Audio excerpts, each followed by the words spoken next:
제 인생을 되돌아봤을 때 가장 큰 실수가 무엇이었냐고 묻는다면 저는 주저없이 5년 전 그날의 선택을 이야기할 거예요.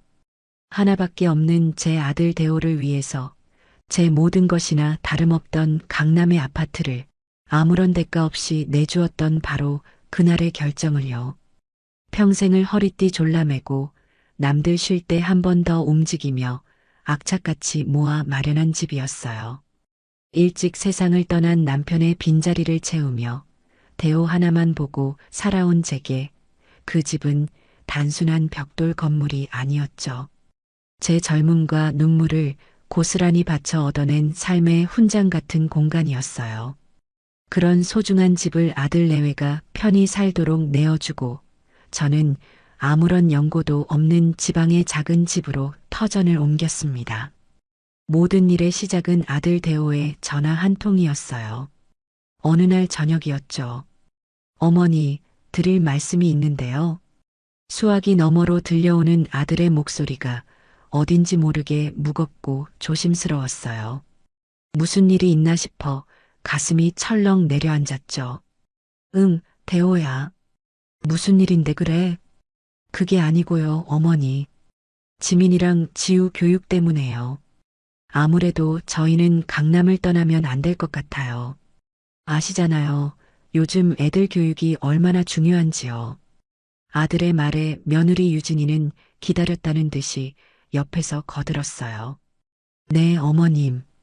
이 주변 학원이며 학교며 애들한테는 여기가 가장 좋은 환경이에요. 다른 곳으로 이사 가면 애들이 적응하기도 힘들고요. 그 말을 듣는 순간 저는 단 1초의 망설임도 없었어요.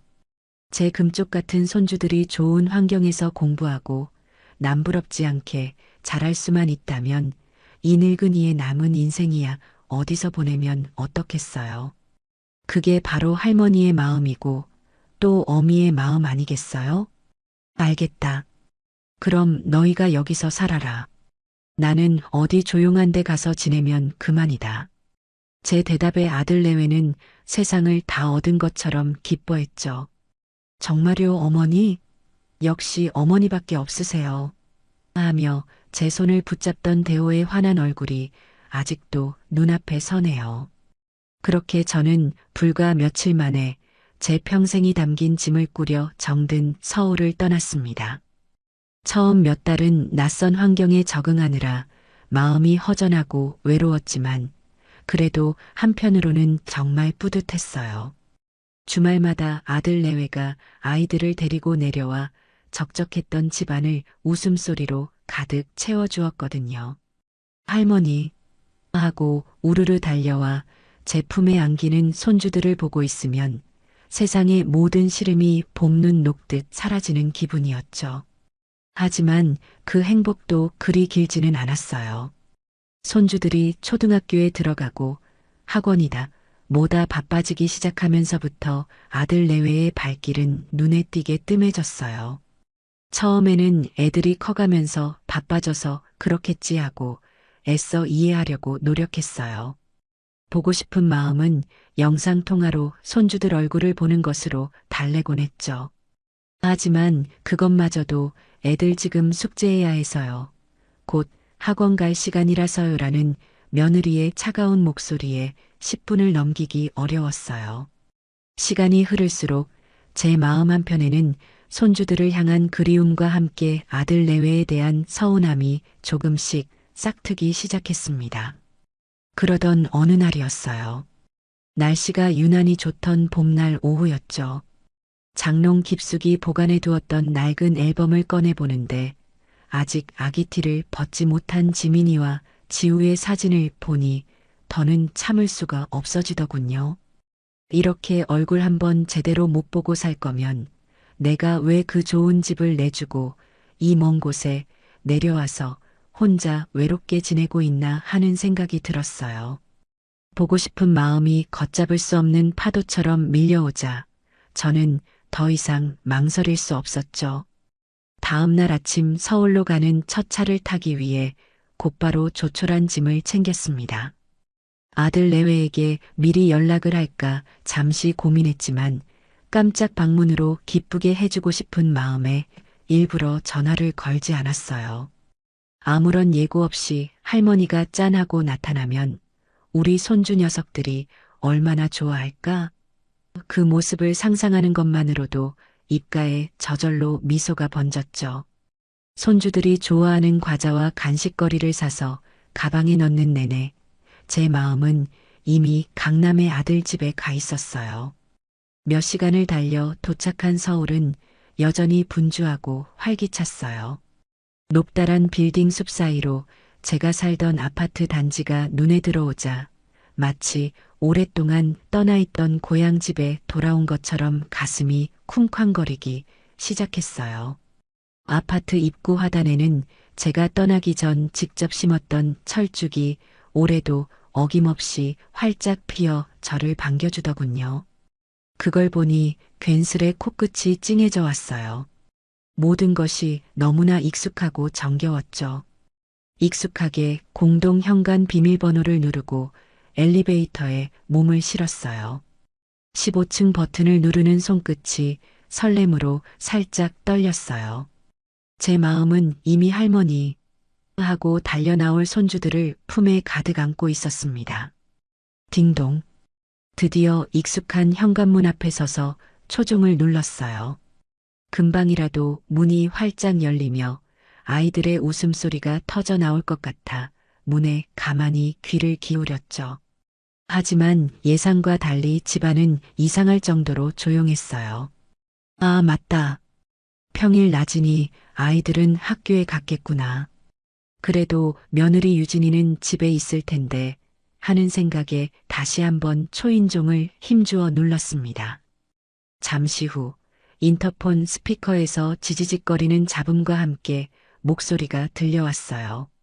누구세요? 싸늘하고 날카로운 목소리. 분명 제 며느리 유진이의 목소리가 맞았지만 마치 모르는 사람을 대하듯 냉랭하기 짝이 없는 말투였어요. 저는 순간 너무 당황해서 말문이 막혔어요. 저를 모를 리가 없는데 대체 왜 저렇게 낯선 사람처럼 묻는 걸까요? 나다. 나 윤자. 문 좀 열어주렴. 제 목소리를 확인한 유진이는 한참 동안 아무런 말이 없었어요. 인터폰 너머로 희미하게 숨소리만 들려올 뿐이었죠. 저는 혹시 인터폰이 고장이라도 났나 싶어 문에 바싹 귀를 가져다 댔어요. 바로 그때 다시 유진이의 목소리가 들려왔습니다. 이번에는 당황스러움과 짜증이 노골적으로 뒤섞인 훨씬 더 날카로운 목소리로요. 어머님? 어머님이 여기는 갑자기 웬일이세요? 왜 아무 연락도 없이 오셨어요? 그 말은 날카로운 얼음 송곳이 되어 제 심장에 그대로 날아와 박히는 것 같았어요. 웬일이세요? 라니요. 제 집에 제가 오는데 웬일이냐고 묻다니요. 더구나 연락도 없이라니 마치 제가 무슨 큰 잘못이라도 저지른 사람처럼 따져 묻는 말투였어요. 서운함과 함께 속에서부터 뜨거운 것이 울컥 치밀어 올랐죠. 내 집에 내가 오는데 그것도 일일이 허락을 받아야 하는 거니? 일단 문부터 열고 이야기하자. 저는 애써 분노를 억누르며 침착하게 말했어요. 하지만 문은 열리지 않았고 돌아온 대답은 제 상상을 한참이나 뛰어넘는 것이었습니다. 어머님, 지금 집안이 하나도 정리가 안 돼 있어서요. 너무 지저분해서 보여드리기 좀 그래요. 다음에 오시면 안 될까요? 나중에 오실 때는 꼭 미리 연락 주시고 오세요. 딸깍. 그 말을 끝으로 인터폰은 일방적으로 끊겼어요. 저는 잠시 제가 무슨 말을 들은 건지 제대로 이해할 수가 없었죠. 집이 어수선해서 문을 못 열어준다니요. 그게 이 집의 주인이자 시어머니인 저를 문 밖에 세워둘 이유가 될 수 있나요? 너무나 어이가 없어서 헛웃음만 나왔어요. 하지만 이내 그래, 무슨 피치 못할 사정이 있겠지 하고 스스로를 다독였습니다. 정말 집이 발 디딜 틈도 없을 만큼 엉망이라 민망해서 그럴 수도 있겠다 싶었죠. 그래서 저는 그냥 문 앞에서 조금 기다려보기로 했어요. 급하게나마 거실이라도 대충 치우고 곧 문을 열어주겠지 하는 신락 같은 기대를 품고요. 그렇게 1분이 흐르고 5분이 흐르고 어느덧 10분이 훌쩍 지났어요. 차가운 복도에 우두커니 서 있는 시간이 길어질수록 제 안에 신락 같던 기대는 점점 초조함과 불안감으로 변해갔죠. 저는 다시 문에 귀를 대고 안의 소리를 들어보려 했지만 청소하는 소리는커녕 작은 인기척 하나 느껴지지 않았어요. 그저 무거운 정적만이 저를 짓누를 뿐이었죠. 그때였어요. 옆집에 사는 아주머니가 장을 보고 오셨는지 저를 발견하고는 반갑게 인사를 건넸어요. 어머, 회장님 댁 할머니 아니세요? 정말 오랜만에 오셨네요. 저는 화들짝 놀라며 애써 태어난 척 웃어 보였어요. 아, 네. 안녕하세요. 손주들 얼굴 좀 보러 왔어요. 그런데 왜 문 밖에서 계세요? 안에 사람이 없나 봐요? 옆집 아주머니의 순진한 물음에 제 얼굴이 화끈 달아올랐어요. 차마 며느리가 안에 있는데 문을 안 열어줘서요라는 말이 입 밖으로 떨어지지 않았습니다. 아, 그게요. 애들 엄마가 잠깐 뭘 사러 집 앞에 나갔나 봐요. 금방 온다고 해서 여기서 기다리고 있어요. 저도 모르게 새빨간 거짓말을 하고 말았죠. 제 자신이 너무나도 초라하고 비참하게 느껴지는 순간이었어요. 제 거짓말에 옆집 아주머니는 고개를 끄덕이며 집으로 들어갔고 복도에는 다시 저 혼자만 덩그러니 남았습니다. 그렇게 또 5분이 흘렀어요. 이제는 총 15분이라는 시간이 지났죠. 더 이상은 아무런 기대도 희망도 남아있지 않았어요. 그 자리를 채운 것은 뼛속까지 시린 깊은 모욕감과 배신감뿐이었죠. 며느리는 문을 열어줄 생각이 전혀 없는 거였어요. 저를 이렇게 문전박대하고 그냥 돌려보낼 작정인 거죠. 발끝에서부터 차가운 냉기가 스멀스멀 온몸으로 퍼져나가는 것 같았어요. 더는 버틸 수가 없었습니다. 오며 가며 마주치는 이웃들의 눈초리도 견디기 힘들었고 무엇보다 제 자신이 너무나도 비참해서요. 저는 결국 아무 소리도 내지 못하고 조용히 몸을 돌렸어요. 엘리베이터 버튼을 누르는 손가락이 수치심으로 부들부들 떨렸습니다. 굳게 닫힌 현관문을 마지막으로 한번 돌아보았어요. 불과 몇 년 전까지만 해도 제 세상의 전부였던 저 문이 이제는 저를 완강히 거부하는 차갑고 단단한 벽이 되어버렸더군요. 집으로 돌아오는 버스 안에서 저는 창밖만 하염없이 바라보았어요. 머릿속은 온통 뒤죽박죽이었죠. 유진이는 대체 왜 저를 그렇게 대했을까요? 정말 집이 더러워서 그랬을까요? 아니면 제가 갑자기 찾아온 것이 그렇게까지 불쾌하고 무례한 행동이었을까요? 아무리 생각하고 또 생각해봐도 도저히 이해할 수가 없었어요.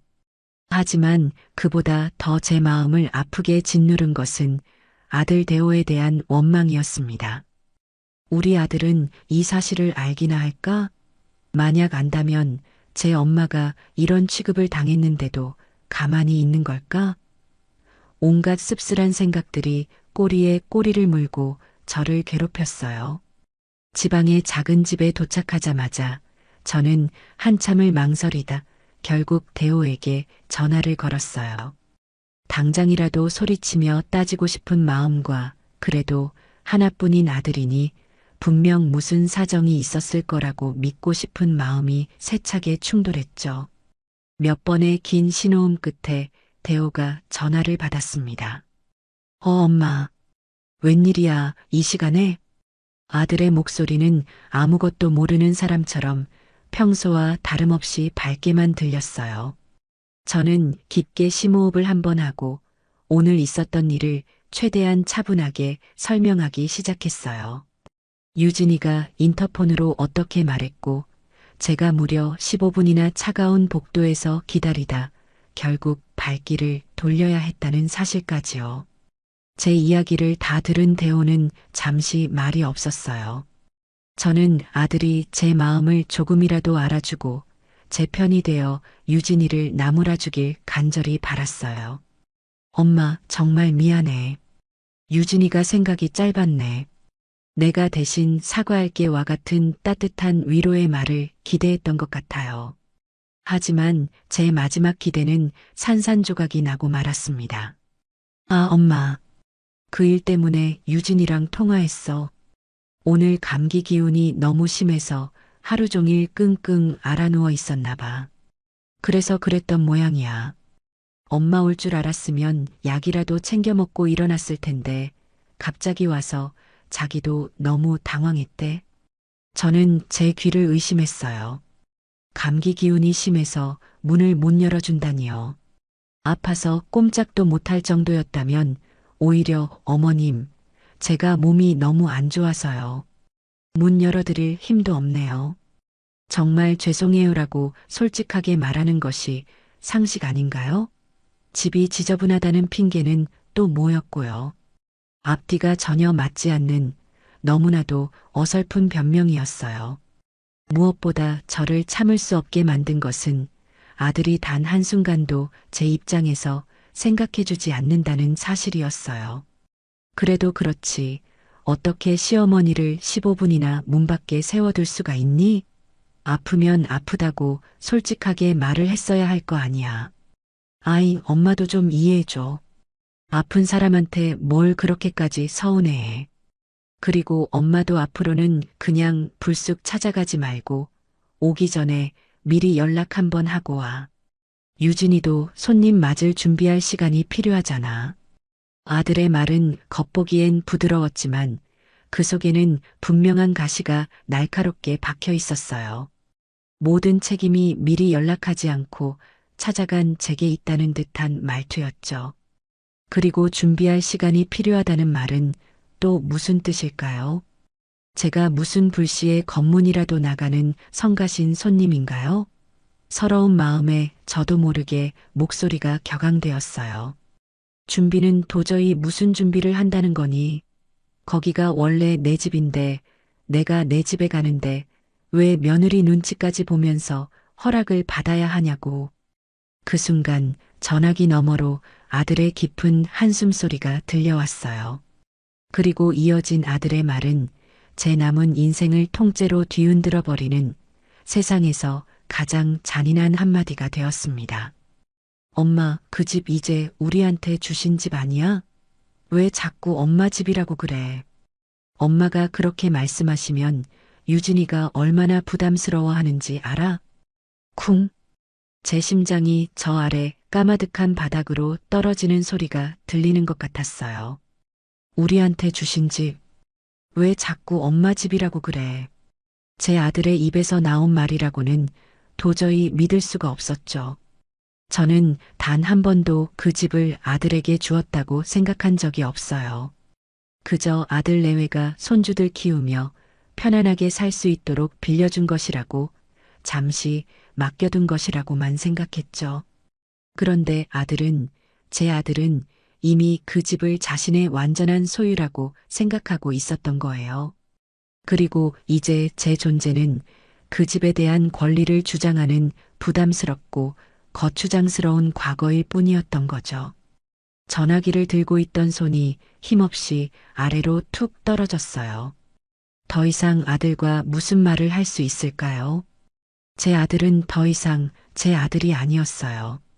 며느리 이유진의 남자, 그리고 그 집의 새로운 주인이 되어 제 어미를 문 밖으로 밀어내고 있었어요. 제가 바친 청춘과 헌신이, 제 인생 그 자체였던 그 집이 이렇게 허무하게 부정당하는 순간이었습니다. 알았다. 다신 그런 말 안 할게. 이만 끊는다. 저는 간신히 그 말만 내뱉고 전화를 끊었어요. 거실 한가운데 우두커니 서서 한참을 꼼짝도 할 수가 없었어요. 창밖은 어느새 칠흑 같은 어둠에 잠겨 있었죠. 마치 제 마음속처럼 한치 앞도 보이지 않았어요. 오늘 하루 동안 겪었던 모든 일들이 잔인한 영화의 한 장면처럼 머릿속을 스쳐 지나갔어요. 며느리의 차가운 목소리, 굳게 닫혔던 현관문, 저를 위아래로 훑어보던 이웃의 무심한 눈초리, 그리고 마지막으로 제 가슴에 대못을 박은 아들의 말까지. 이것은 결코 단순한 해프닝이 아니었어요. 앞으로 제게 닥쳐올 거대한 폭풍의 불길한 서막이었죠. 그날 이후 저는 며칠 밤낮을 끙끙 앓았어요. 몸이 아픈 것보다 마음이 골마 터져버린 것 같았죠. 아들의 그 한마디, 왜 자꾸 엄마 집이라고 그래라는 말이 귓가에서 떠나지 않고 저를 괴롭혔어요. 배신감에 치를 떨다가도 아니다. 내가 오해한 걸 거야. 아들이 그럴 리가 없어라며 스스로를 위로하기를 수십 번. 저는 이대로 모든 것을 오해 속에 남겨둘 수는 없다고 생각했어요. 아들 내외와 제대로 얼굴을 보고 대화를 해서 이 엉킨 실타래를 풀어야만 했죠. 그래요. 저는 아직도 일말의 기대를 버리지 못했던 거예요. 그래서 저는 큰 결심을 하고 다시 며느리에게 전화를 걸었습니다.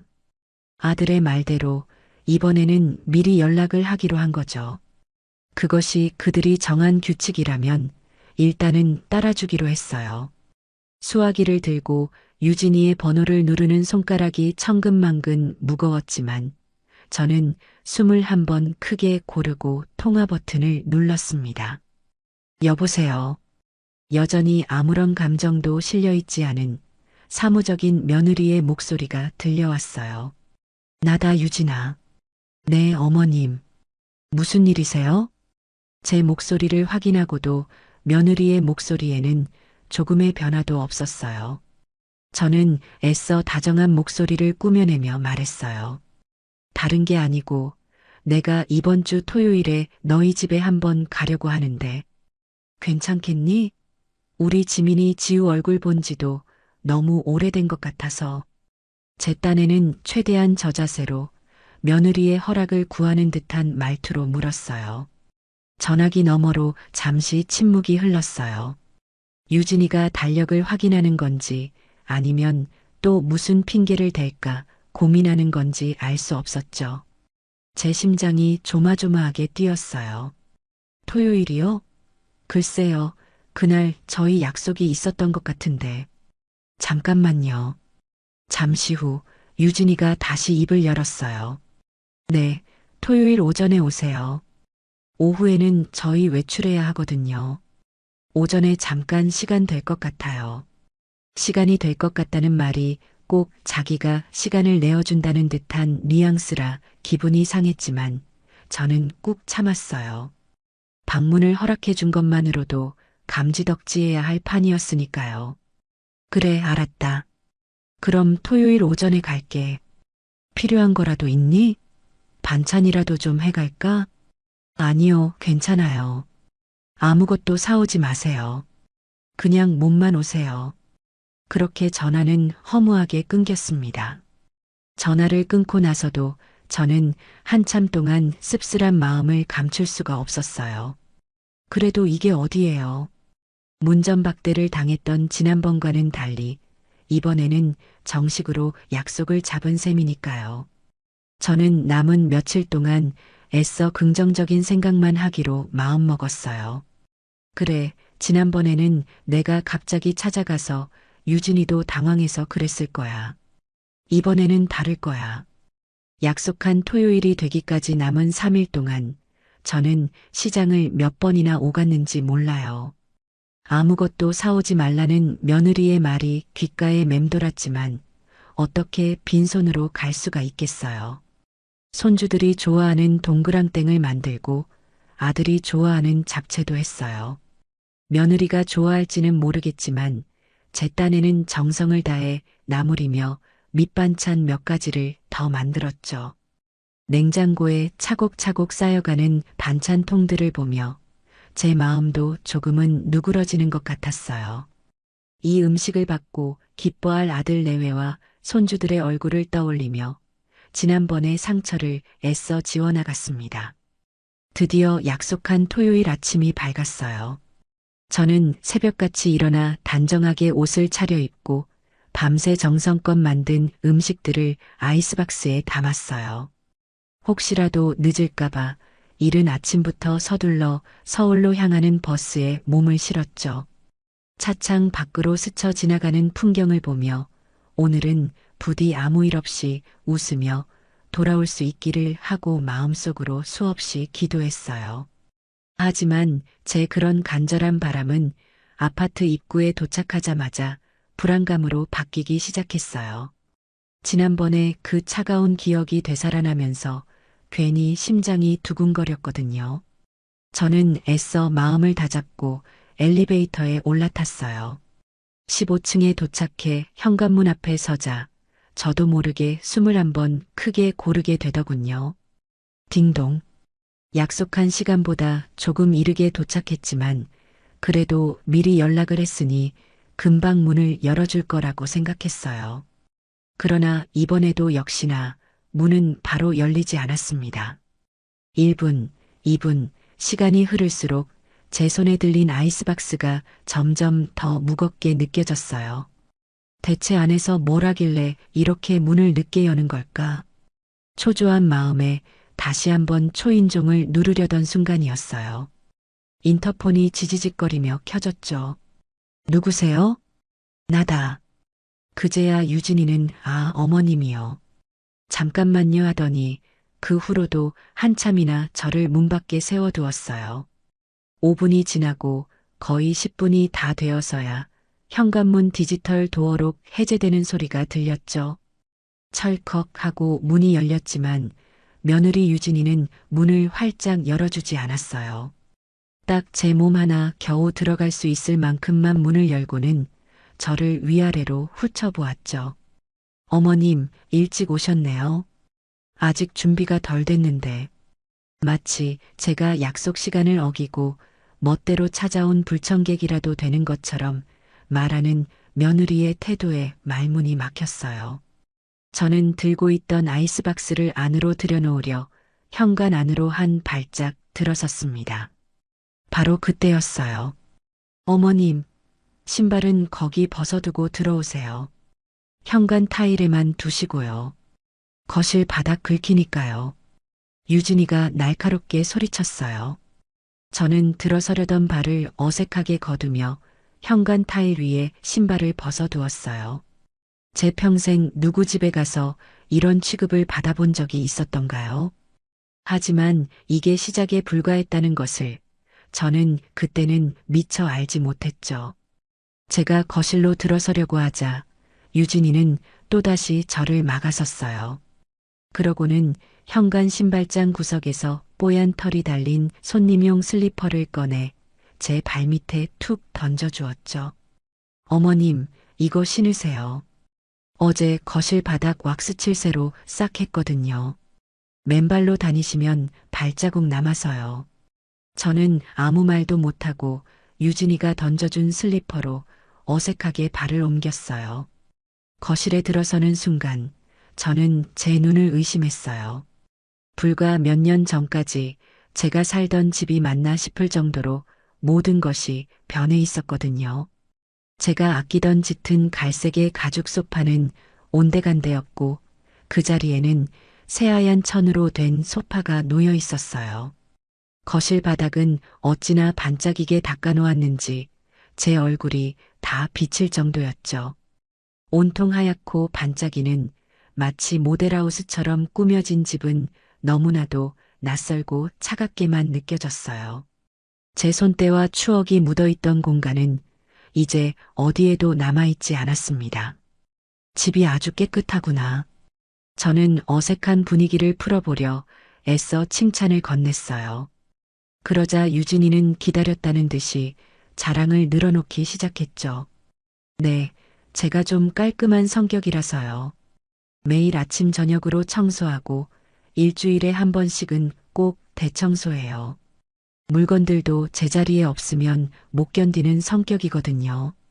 그 말은 마치 제가 이 집을 더럽게라도 썼다는 것처럼 들려 기분이 묘했어요. 저는 들고 온 아이스박스를 식탁 위에 올려놓으며 말했어요. 너희 먹으라고 반찬 좀 해왔다. 손주들 좋아하는 동그랑땡도 하고 대호 좋아하는 잡채도 했어.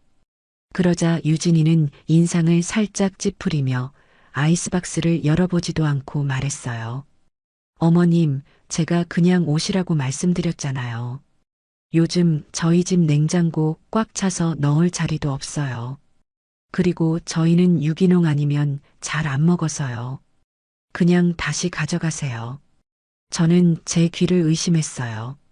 밤새 잠도 안 자고 정성껏 만든 음식을 고맙다는 말은커녕 면전에서 거절하다니요. 유기농 아니면 안 먹는다는 말은 또 뭔가요? 제 음식이 무슨 몸에 해로운 음식이라도 된다는 듯한 말투였어요. 얼굴이 화끈거리고 손이 부들부들 떨렸지만 저는 간신히 참아냈습니다. 그래도 맛이라도 보렴. 내가 얼마나 정성껏 만들었는데. 아니에요, 어머님. 마음만 감사히 받을게요. 음식물 쓰레기만 늘어서요. 저쪽 베란다에 잠시 두셨다가 가실 때 꼭 챙겨가세요. 며느리는 제게 눈길 한 번 주지 않고 냉정하게 말했어요. 더 이상 무슨 말을 할 수 있을까요? 저는 무거운 아이스박스를 들고 며느리가 가리키는 베란다 구석에 내려놓았어요. 제 정성과 마음이 음식물 쓰레기 취급을 당하는 것 같아 눈물이 핑 돌았죠. 지민이랑 지우는 어디 있니? 학원 갔어? 저는 화제를 돌려 손주들 안부를 물었어요. 손주들 얼굴이라도 보면 이 서러운 마음이 좀 풀릴 것 같았거든요. 네, 아침부터 영어 학원 갔다가 오후에는 수학 과외 가야 해요. 오늘은 집에 없을 거예요. 아니, 토요일인데 애들을 그렇게 뺑뺑이를 돌려? 할머니 왔다는데 얼굴도 못 보고 가는 게 말이 되니? 어머님, 요즘 강남 애들 다 이렇게 살아요. 하루라도 쉬면 경쟁에서 뒤처지는 거 순식간이에요. 어머님은 잘 모르시잖아요. 잘 모르신다는 말에 또 한 번 가슴에 비수가 꽂혔어요. 며느리는 저를 손주들 교육에 대해 아무것도 모르는 시대에 뒤떨어진 늙은이 취급을 하고 있었던 거죠. 저는 할 말을 잃고 소파 끝에 어색하게 걸터 앉았어요. 유진이는 제게 물 한 잔 내어주지 않고 부엌과 거실을 오가며 혼자 분주하게 움직일 뿐이었어요. 저를 투명인간처럼 대하는 며느리 때문에 30분이라는 시간이 마치 3년처럼 길고 고통스럽게 느껴졌습니다. 시계가 11시를 가리키자 유진이는 보란 듯이 손목시계를 확인하며 말했어요. 어머님, 이제 슬슬 일어나셔야겠어요. 저 12시에 친구랑 약속 있어서 준비하고 나가야 하거든요. 그것은 누가 들어도 명백한 축객령이었어요. 약속 때문에 오후에 외출해야 한다고 했던 말이 거짓말이었던 거죠. 30분. 제가 아들 집에 머물 수 있도록 허락된 시간은 고작 30분이었던 거예요. 저는 더 이상 참을 수가 없었어요. 제 안에서 무언가 툭 하고 끊어지는 소리가 들렸죠. 유진아. 저는 자리에서 일어나 며느리를 똑바로 쳐다보며 물었어요. 너 나한테 왜 이러는 거니? 내가 너한테 뭘 그렇게 잘못했어? 제 질문에 유진이는 어깨를 으쓱하며 피식 웃더군요. 그러더니 그동안 감춰왔던 본심을 거침없이 쏟아내기 시작했어요. 어머님, 제가 솔직하게 말씀드릴게요. 그냥 저희 사는 모습에 간섭하지 않으셨으면 좋겠어요. 이 집, 물론 어머님 집 맞죠? 그런데 지금 실제로 사는 건 저희 가족이잖아요. 어머님이 이렇게 불쑥불쑥 찾아오시면 저희도 저희 생활이 있는데 솔직히 너무 불편해요. 불편해? 내가 내 집에 오는 게 불편하다는 말이니? 네, 불편해요. 그리고 이제 이 집은 저희 집이에요. 어머님도 그렇게 생각해 주셨으면 좋겠어요. 어차피 나중에 대호 씨가 물려받을 집인데 그냥 저희한테 온전히 주셨다고 생각하시면 안 돼요? 저는 너무나도 당당하고 뻔뻔한 며느리의 태도에 할 말을 잃었어요. 그때 유진이가 제게 다가와 마지막 쐐기를 박았습니다.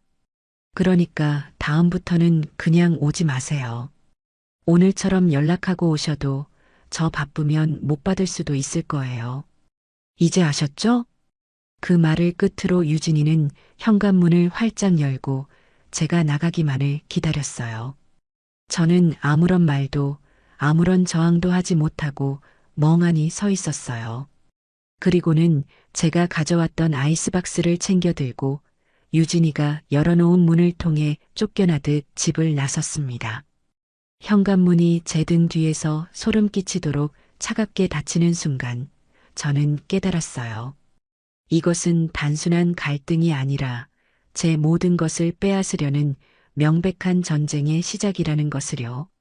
두 번째 굴욕을 겪고 집으로 돌아오는 길은 그야말로 지옥 같았어요.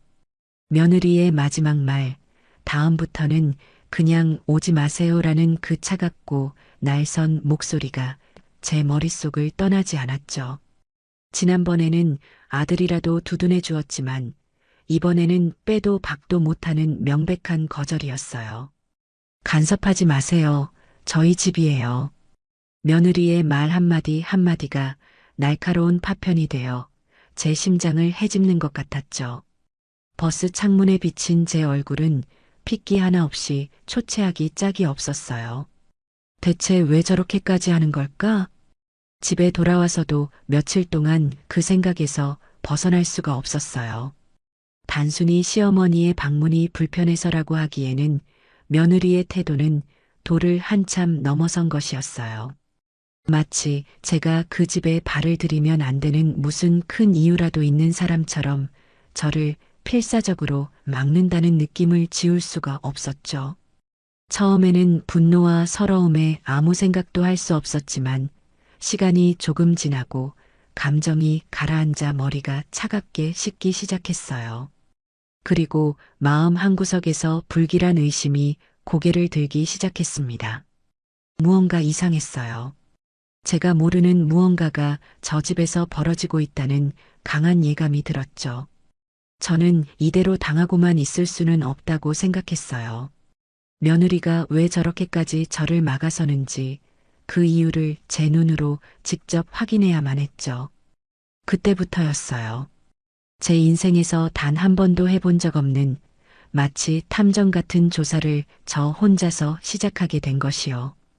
가장 먼저 확인해야 할 것은 그 집의 명의였어요. 아들과 며느리는 이미 그 집을 자신들의 소유인 것처럼 말하고 행동했지만 저는 분명히 제 이름으로 된 집을 그들에게 넘겨준 기억이 없었거든요. 혹시라도 제 기억이 잘못되었나 아니면 제가 모르는 사이에 무슨 일이 있었나 싶어 불안한 마음을 안고 가까운 주민센터를 찾아갔습니다. 부동산 등기부등본 좀 떼어보려고 하는데요. 젊은 직원은 저를 위아래로 한번 훑어보더니 익숙하게 컴퓨터로 주소를 입력했어요. 제 심장이 쿵쾅거리기 시작했죠.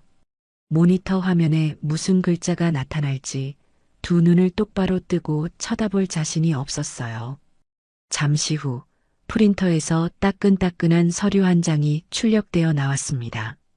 직원이 제게 건네준 서류를 받아드는 손이 미세하게 떨렸어요. 소유자 김윤자. 서류의 맨 위에 적힌 제 이름을 확인하는 순간 저도 모르게 안도의 한숨이 터져 나왔어요. 그래요. 그 집은 여전히 법적으로 완벽한 제 집이 맞았어요. 아들이나 며느리의 이름은 어디에도 없었죠. 일단 가장 중요한 사실을 확인하고 나니 조금은 마음이 놓였어요. 하지만 동시에 의문은 더욱 커졌습니다. 자기들 집도 아니면서 대체 무슨 배짱으로 저에게 그런 말들을 내뱉을 수 있었던 걸까요? 저는 등기부등본을 가방에 고이 넣고 집으로 돌아와 다시 한번 꼼꼼히 서류를 살펴보았어요. 그런데 이상한 점이 눈에 띄었어요. 제가 살던 때와는 다르게 아파트의 구조나 면적에 대한 내용이 조금 변경되어 있었죠. 제가 모르는 사이에 불법은 아니지만 구청에 신고가 필요한 수준의 리모델링이 진행되었다는 뜻이었어요. 바닥 왁스칠을 새로 했다는 며느리의 말이 떠올랐어요. 단순히 바닥만 새로 깐 수준이 아니었던 거죠. 집주인인 제 허락도 없이 자기들 마음대로 집을 뜯어고쳤다는 사실에 어이가 없어서 말이 나오지 않았어요.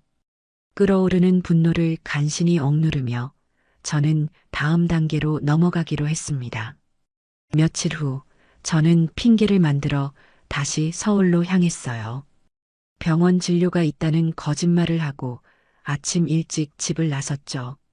하지만 제 발걸음이 향한 곳은 병원이 아니라 제가 살던 아파트 근처의 공원이었어요. 그 아파트에 오래 살았던 이웃이라면 무언가 알고 있지 않을까 하는 생각에서였죠. 저는 공원 벤치에 앉아 무작정 아는 얼굴이 나타나기만을 기다렸어요. 1시간이 지났을까 저 멀리서 익숙한 얼굴이 눈에 들어왔어요. 바로 제 아랫집에 살던 박 여사였죠. 어머, 박 여사님, 오랜만이에요. 제 목소리에 저를 발견한 박 여사님이 화들짝 놀라며 반갑게 다가왔어요. 아니, 이게 누구야? 윤자 씨 아니야? 여기는 어쩐 일이야? 지방으로 이사 갔다더니.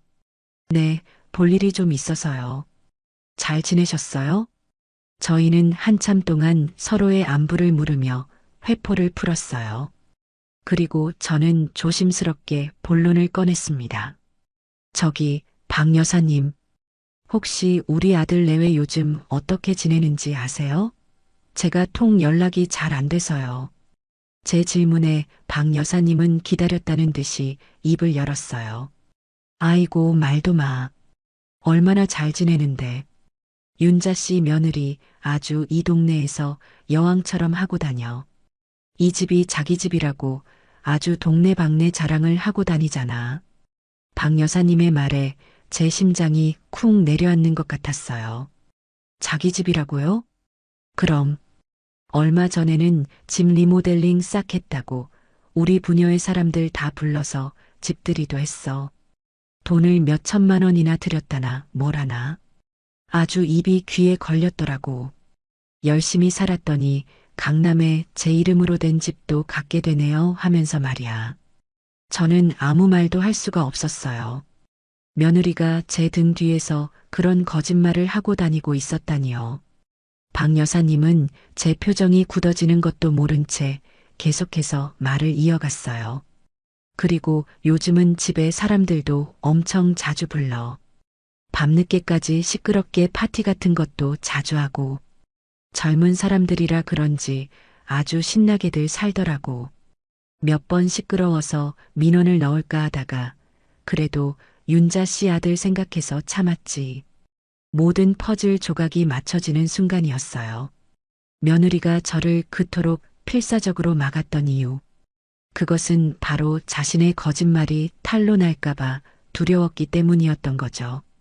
제가 그 집에 나타나는 순간 자신이 만들어 놓은 강남 아파트자가 소유자라는 허상과 거짓말이 모두 무너져 내릴 테니까요. 박 여사님과 헤어지고 집으로 돌아오는 길, 저는 분노보다 더 큰 허탈감에 휩싸였습니다. 하지만 진짜 충격은 아직 남아 있었어요. 집에 돌아온 저는 문득 며느리가 했던 말이 생각났어요. 예전에 얼핏 자기는 SNS에 자기 일상을 기록하는 걸 좋아한다고 했었죠. 저는 평생 그런 걸 해본 적이 없지만 혹시나 하는 마음에 옆집 사는 젊은 세댁에게 부탁해 며느리의 이름을 검색해 달라고 했어요. 그리고 잠시 후 옆집 세댁이 건네준 휴대폰 화면을 보고 저는 그 자리에 얼어붙고 말았습니다. 화면 속에는 제 며느리 유진이의 화려한 일상이 파노라마처럼 펼쳐지고 있었어요. 명품 가방과 옷을 자랑하는 사진들, 고급 레스토랑에서 음식을 먹는 사진들, 그리고 제 눈을 가장 사로잡은 것은 바로 우리 집 인테리어 대공개 라는 제목으로 올라온 여러 장의 사진이었습니다. 사진 속에는 제가 낯설게 느꼈던 바로 그 거실과 부엌, 그리고 안방의 모습이 담겨 있었어요.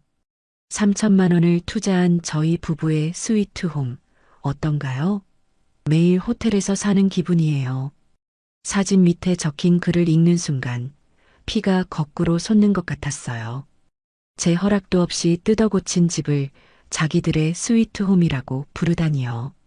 스크롤을 내려보니 그 밑에는 친구들의 부러움 가득한 댓글들이 달려 있었어요. 언니, 집 진짜 대박이다. 완전 성공했네. 강남 아파트라니 너무 부럽다. 그리고 그 댓글 밑에 달린 유진이의 답글은 제 남은 이성마저 끊어버리기에 충분했습니다. 뭘 이 정도 가지고 그냥 열심히 살았더니 좋은 집도 갖게 되고 그러네. 마치 자기 힘으로 그 집을 이룬 것처럼 너무나도 태연하고 뻔뻔하게 거짓말을 하고 있었던 거예요. 제 평생의 노력이, 제 눈물과 땀이 며느리의 SNS 자랑질을 위한 배경으로 전락해버린 순간이었죠. 저는 휴대폰을 든 손을 부들부들 떨었어요. 이것은 단순한 거짓말을 넘어선 저라는 존재에 대한 완벽한 기만이자 모독이었습니다. 이제 더 이상 망설일 이유가 없었어요. 이 모든 것을 제 아들 대호의 입으로 직접 확인해야만 했습니다. 다음 날 아침 저는 아들에게 전화를 걸었습니다. 평소 같았으면 아침 이른 시간에 전화하는 것을 주저했겠지만 이제는 그런 사소한 배려 따위는 해주고 싶지 않았어요. 대호야, 오늘 저녁에 나 좀 보자. 너희 회사 근처로 갈 테니 시간 비워둬. 제 목소리는 저도 놀랄 만큼 차갑고 단호하게 나갔어요. 제 평소답지 않은 목소리에 아들도 무언가 심상치 않음을 느꼈는지 군말 없이 알겠다고 대답했죠. 그날 오후 저는 다시 서울로 향했습니다. 아들의 회사가 있는 강남의 한 빌딩 앞 약속 장소인 조용한 카페에 먼저 들어가 자리를 잡았어요. 창밖으로 바쁘게 오가는 사람들을 보며 저는 오늘 무슨 말을 어떻게 꺼내야 할지 머릿속으로 수없이 되뇌었어요. 감정적으로 폭발해서는 안 된다. 최대한 차분하고 이성적으로 제가 확인한 사실들만 가지고 이야기해야 한다. 그렇게 마음을 다잡고 있는데 카페 문이 열리며 아들 대호가 들어왔어요. 엄마, 일찍 왔네. 무슨 일이야, 갑자기 보자고 하고. 제 앞에 앉은 아들의 얼굴에는 피곤한 기색과 함께 약간의 불안감이 서려 있었어요. 저는 아무런 대답 없이 가방에서 서류 봉투 하나를 꺼내 테이블 위에 올려놓았습니다. 이게 뭐야? 한번 봐. 너도 봐야 할 것 같아서. 대호는 의아한 표정으로 봉투를 열었어요. 그 안에는 제가 떼었던 아파트의 등기부등본과 며느리의 SNS 화면을 캡처해서 인쇄한 사진 몇 장이 들어 있었죠. 등기부등본을 확인한 대호의 얼굴이 살짝 굳어지는가 싶더니 이내 유진이의 SNS 사진을 보고는 사색이 되었어요. 엄마, 이건 또 어떻게, 내가 어떻게 알았는지가 중요하니? 이게 다 사실인지가 중요하지. 대호야, 너 엄마한테 할 말 없어? 저는 아들의 눈을 똑바로 쳐다보며 물었어요. 대호는 제 시선을 피하며 어쩔 줄 몰라 했어요. 한참 동안 입술만 달싹이던 아들은 결국 궁색한 변명을 늘어놓기 시작했습니다. 엄마, 그게 유진이가 요즘 좀 예민해서 그래. 친구들한테 자랑하고 싶은 마음도 있고 하니까 그냥 좀 좋게 봐주면 안 돼? 아기가 있어서 그런 건 아니야. 아기가 없어? 집주인인 나한테는 오지도 말라고 문전박대하면서 등 뒤에서는 이 집이 자기 집이라고 돈내봐 내 떠들고 다니는 게 아기가 없는 거니?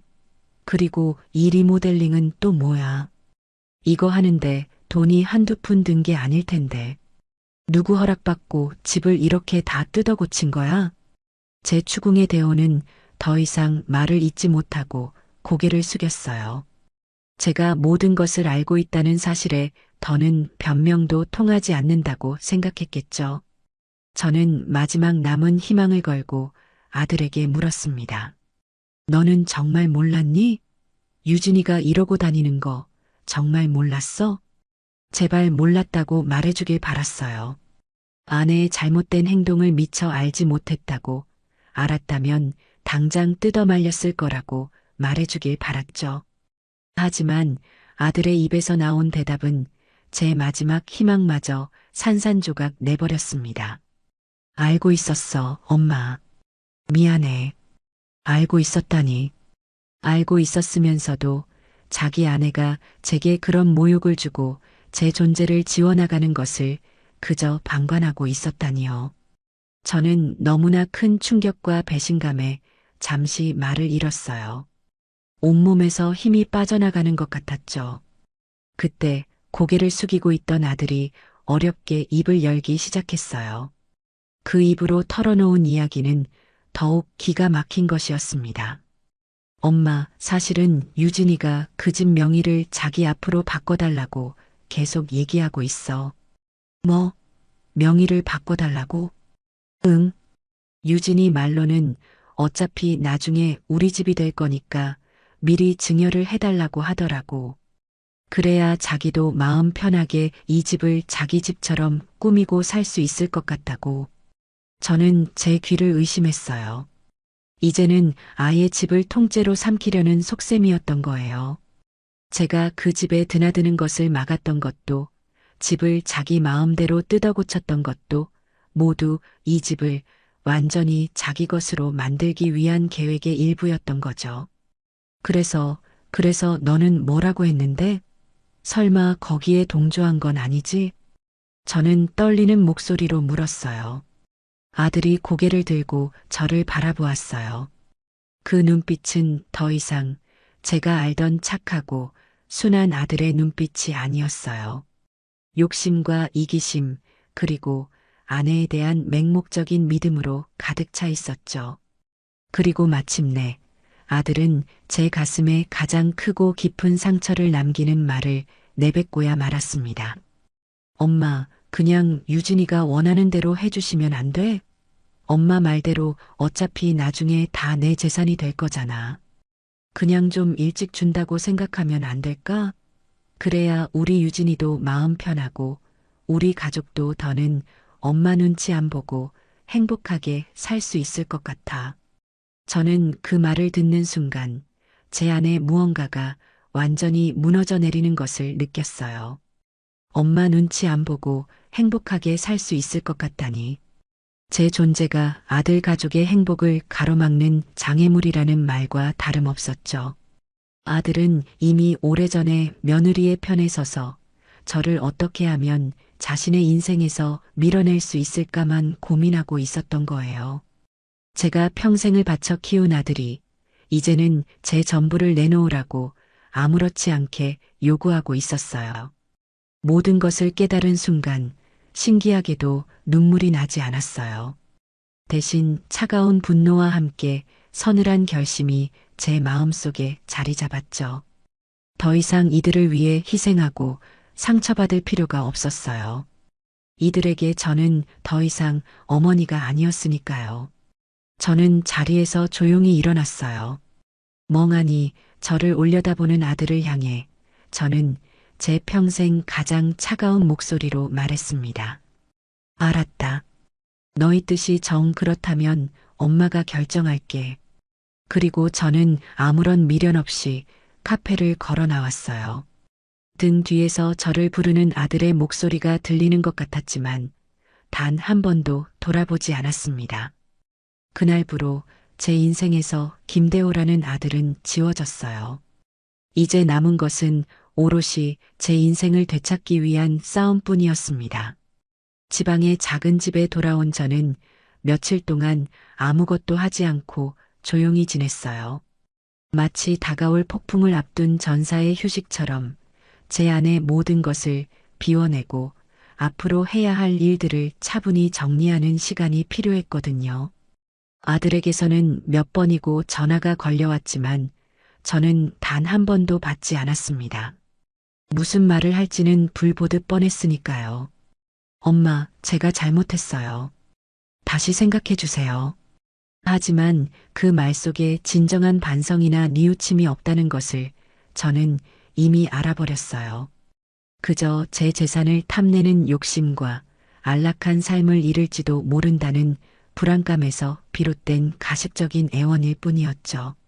일주일이 지났을까 제 마음의 결심이 바위처럼 단단하게 굳어졌다고 느꼈을 때 저는 자리에서 일어났습니다.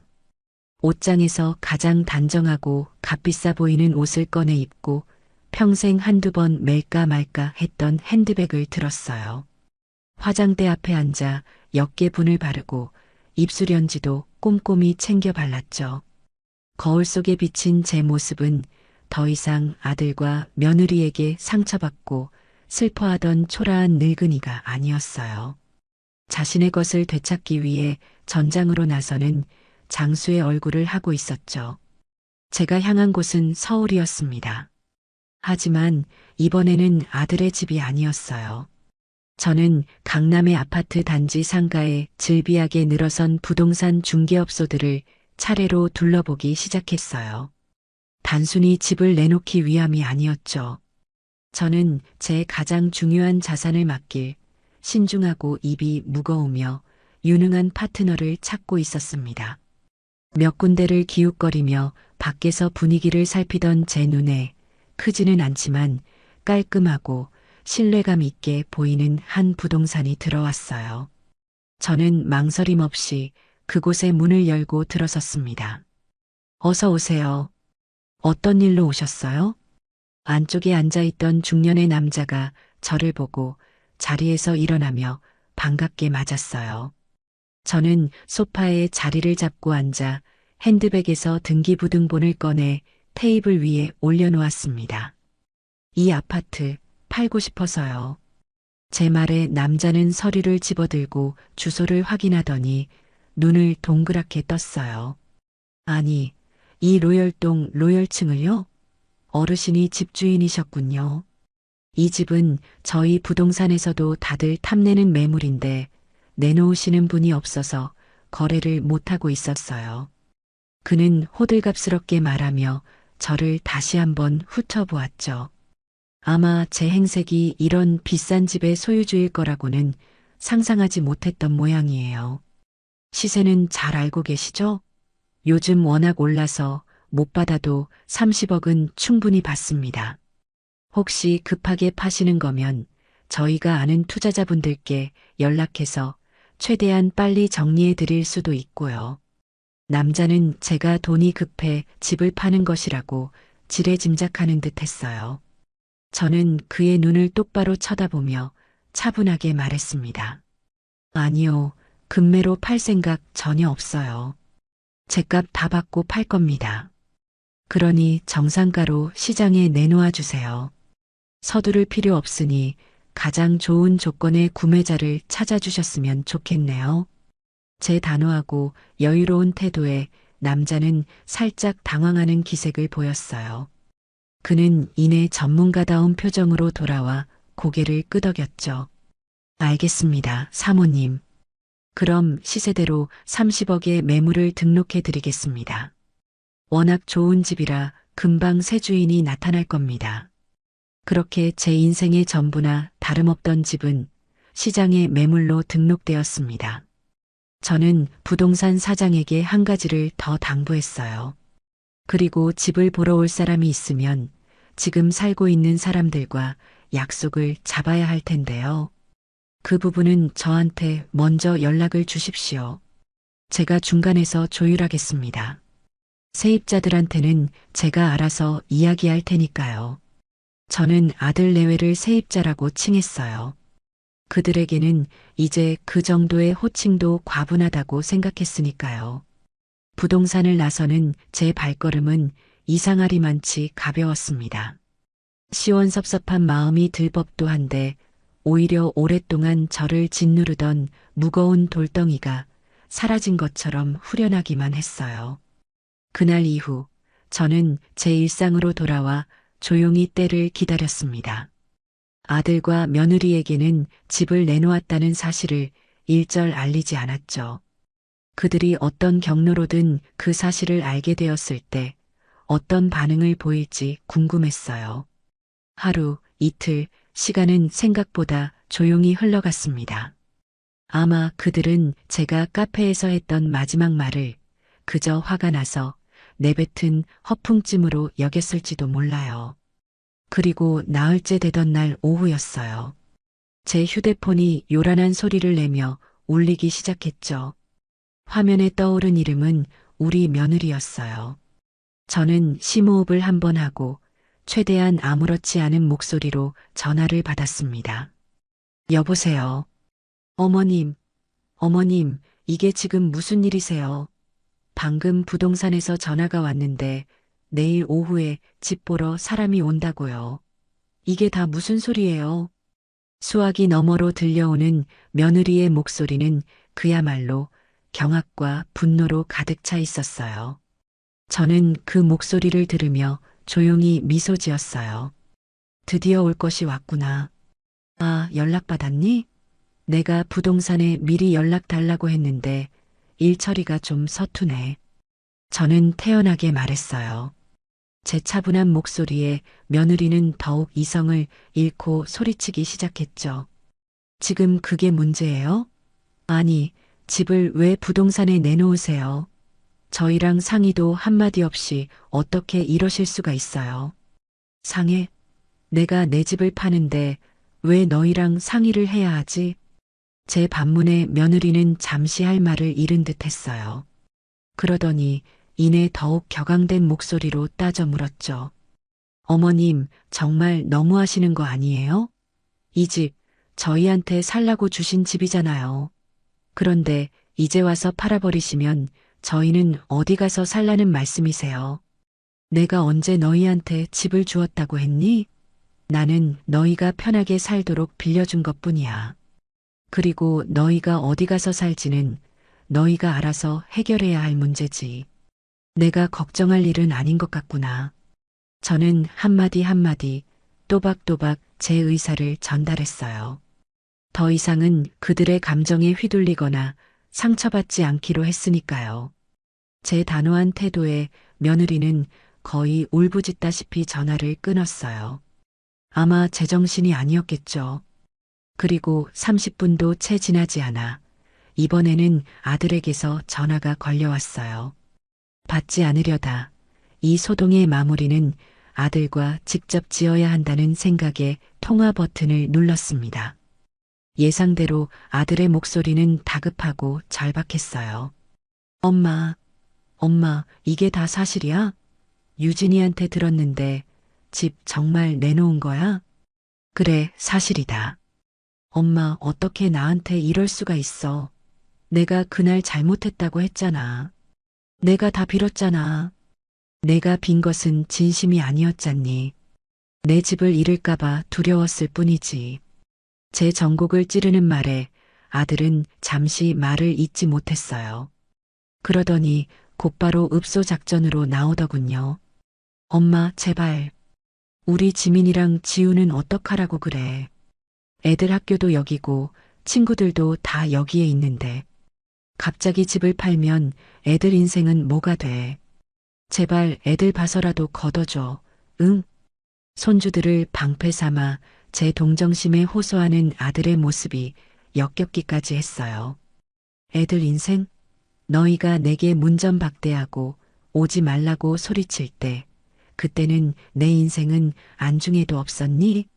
이제 와서 아이들 핑계를 대는 건 너무 비겁하지 않니? 저는 차갑게 말했어요. 더 이상은 그 어떤 말에도 흔들리지 않을 거라는 제 의지를 보여주고 싶었죠. 아들은 결국 전화를 끊고 그날 저녁 회사 일이 끝나자마자 헐레벌떡 제 지방 집으로 쫓아왔습니다. 초인종 소리에 문을 열어주자 땀으로 흠뻑 젖고 넥타이는 비뚤어진 채 금방이라도 울음을 터뜨릴 것 같은 얼굴의 아들이 서 있었어요. 엄마. 아들은 집 안으로 들어서자마자 제 앞에 무릎을 꿇으려고 했어요. 저는 그 모습을 차갑게 막아섰습니다. 일어서라.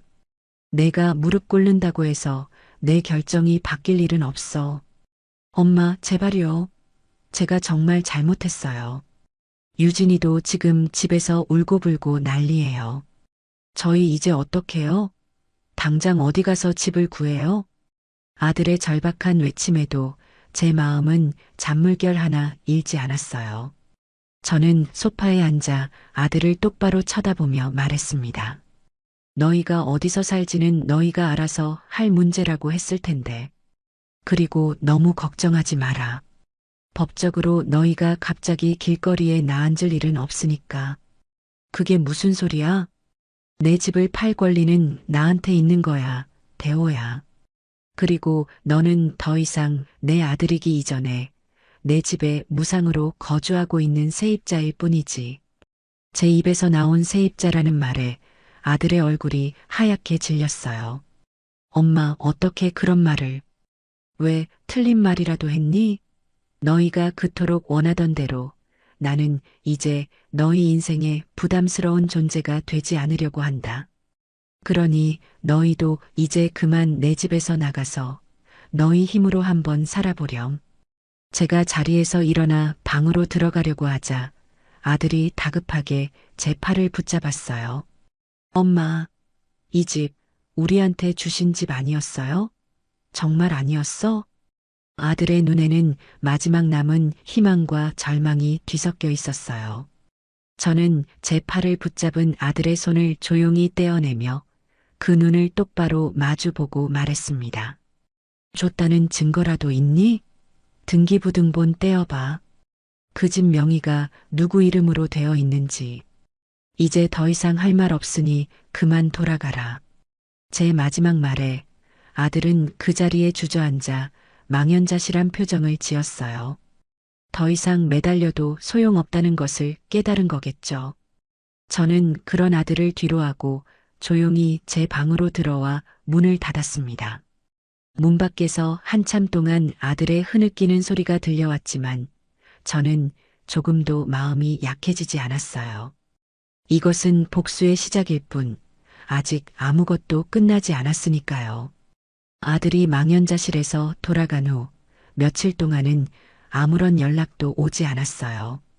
아마도 아들 내외는 자기들끼리 머리를 맞대고 앞으로 어떻게 해야 할지 대책 회의라도 하고 있었겠죠. 저는 그들이 어떤 식으로 나올지 대충 짐작이 갔어요. 감정에 호소하는 것이 통하지 않는다는 것을 알았으니 이제는 법적인 문제를 들고 나올 차례였죠. 아니나 다를까 며칠 뒤 제 앞으로 내용 증명 우편물이 한 통 배달되었습니다. 발신인에는 며느리 이유진의 이름과 함께 처음 들어보는 법무법인의 이름이 적혀 있었어요. 저는 올 것이 왔구나 싶어 차분하게 봉투를 뜯었습니다. A4 용지에 빼곡하게 적힌 내용은 예상했던 대로였어요. 본인은 귀하의 소유인 강남 아파트에 거주하면서 주거 환경 개선을 위해 총 3천만 원 상당의 리모델링 공사를 진행하였음. 따라서 귀하는 본인에게 리모델링 비용 3천만 원을 즉시 보상할 법적 의무가 있음. 마지막에는 이 요구에 응하지 않을 시 민사소송을 제기하겠다는 으름장까지 적혀 있었죠. 저는 그 서류를 읽고 어이가 없어서 실소를 터뜨렸어요. 자기들 마음대로 남의 집을 뜯어 고쳐놓고 이제 와서 그 돈을 물어내라니. 세상에 이렇게 뻔뻔하고 염치 없는 사람들이 또 있을까요? 하지만 한편으로는 덜컥 겁이 나기도 했어요. 저는 평생 법 같은 건 모르고 살아온 사람인데 막상 이렇게 법적인 용어가 가득한 서류를 받으니 어떻게 대처해야 할지 막막했거든요. 이 싸움은 더 이상 저 혼자만의 힘으로는 버겁겠다는 생각이 들었습니다. 제게도 저를 지켜줄 방패와 무기가 되어줄 전문가가 필요했죠. 그때 문득 오래전부터 알고 지내던 제 친구 영숙이가 떠올랐어요. 영숙이도 몇 년 전에 자식 문제로 크게 속을 썩이다가 변호사 도움을 받아서 깔끔하게 문제를 해결했다는 이야기가 생각났거든요. 저는 망설임 없이 영숙이에게 전화를 걸어 그동안 있었던 일들을 모두 털어놓았습니다. 제 이야기를 다 들은 영숙이는 제 등이라도 두드려주듯 함께 분개해 주었어요. 세상에 그런 후레자식들이 있나? 윤자 너 정말 마음고생 심했겠다. 당장 그 변호사님 만나봐야겠네. 내가 지금 바로 연락처 알려줄게. 혼자 끙끙 앓지 말고 꼭 가서 상담받아봐. 영숙이는 자기가 아는 변호사 중에 가족법 전문으로 아주 유능한 분이 있다며 박선영 변호사라는 이름을 알려주었어요. 저는 지푸라기라도 잡는 심정으로 다음날 바로 예약을 잡고 서초동에 있는 변호사 사무실로 향했습니다. 사무실 문을 열고 들어서자 단정하고 지적인 인상의 한 여성이 저를 맞아주었어요. 제 또래쯤 되어 보이는 편안하면서도 강단 있는 눈빛을 가진 사람이었죠. 바로 박선영 변호사였어요. 김윤자 어머님 맞으시죠? 이쪽으로 앉으세요. 영숙 씨한테 이야기는 대충 들었습니다. 박 변호사는 저를 상담실로 안내하며 따뜻한 차를 한 잔 내어주었어요. 저는 그 차를 한 모금 마시며 긴장을 풀고 제가 겪었던 모든 일들을 처음부터 끝까지 차분하게 이야기하기 시작했습니다. 문전박대를 당했던 날의 모욕감부터 SNS에서 벌어진 며느리의 거짓말, 그리고 명의를 넘겨달라던 아들의 배신, 마지막으로 오늘 받은 내용 증명까지. 제 이야기가 길어지는 동안 박 변호사는 단 한 번도 말을 끊지 않고 진지한 눈빛으로 경청해 주었어요. 제 감정이 북받쳐 잠시 말을 멈출 때면 조용히 고개를 끄덕이며 기다려 주었죠. 제 이야기가 모두 끝나자 박 변호사는 제 손을 가만히 잡아주며 말했어요. 어머님, 그동안 정말 힘드셨겠어요. 혼자서 얼마나 마음고생이 심하셨어요. 그래도 이렇게 용기 내서 집을 팔기로 결심하신 건 정말 잘하신 일이에요. 그녀의 따뜻한 위로 한마디에 그동안 꾹꾹 눌러왔던 서름이 터져 나오려는 것을 간신히 참았어요. 내 편이 되어 내 마음을 알아주는 사람이 있다는 것만으로도 큰 힘이 되었죠. 그런데 변호사님, 며느리가 보낸 이 내용 증명은 어떻게 해야 하나요? 제가 정말 저 돈을 물어줘야 하는 건가요? 저는 걱정스러운 마음에 내용 증명 서류를 내밀었어요. 박 변호사는 서류를 쓱 훑어보더니 피식 웃으며 말했죠. 어머님, 이건 아무런 걱정하실 필요가 없어요. 오히려 저쪽이 큰 실수를 한 거네요.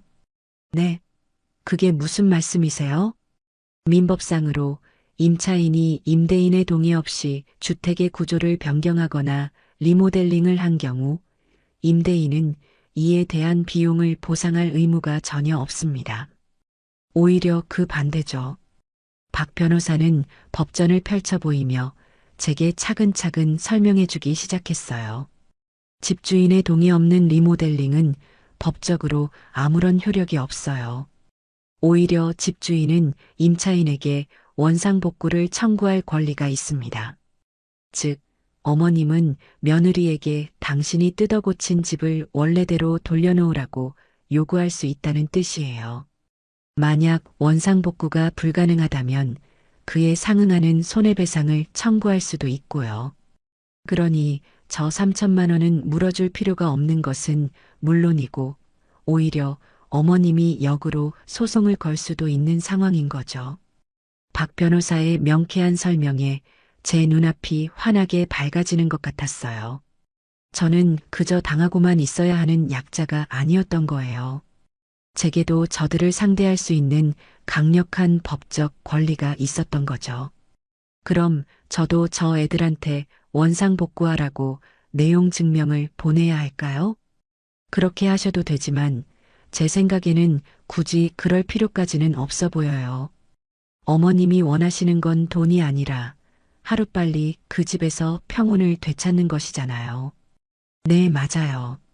저는 그냥 조용히 저 집을 팔고 그 애들을 제 인생에서 내보내고 싶을 뿐이에요. 그렇다면 이 내용 증명은 가볍게 무시하시고 우리는 우리 계획대로 집을 파는 것에만 집중하면 됩니다. 아마 저쪽에서도 자기들 요구가 법적으로 근거가 없다는 걸 알면 더 이상 이 문제로 어머님을 괴롭히지는 못할 거예요. 박 변호사의 말에 저는 큰 확신을 얻었어요. 그녀는 마치 안개 속을 헤매던 제게 밝은 등대가 되어주는 것 같았죠. 저는 그 자리에서 박 변호사에게 이 사건을 정식으로 위임하기로 결정했습니다. 그녀는 제 결정을 듣고 고개를 끄덕이며 앞으로 진행될 과정에 대해 구체적인 전략을 세워주기 시작했어요. 일단 집이 계약되면 법적으로는 잔금 치르는 날 집을 비워주는 것이 원칙입니다. 하지만 아드님 가족이 순순히 나가주지 않을 가능성이 높아요. 그럴 경우를 대비해야 합니다. 만약 저 애들이 끝까지 버티면 어떻게 해야 하나요?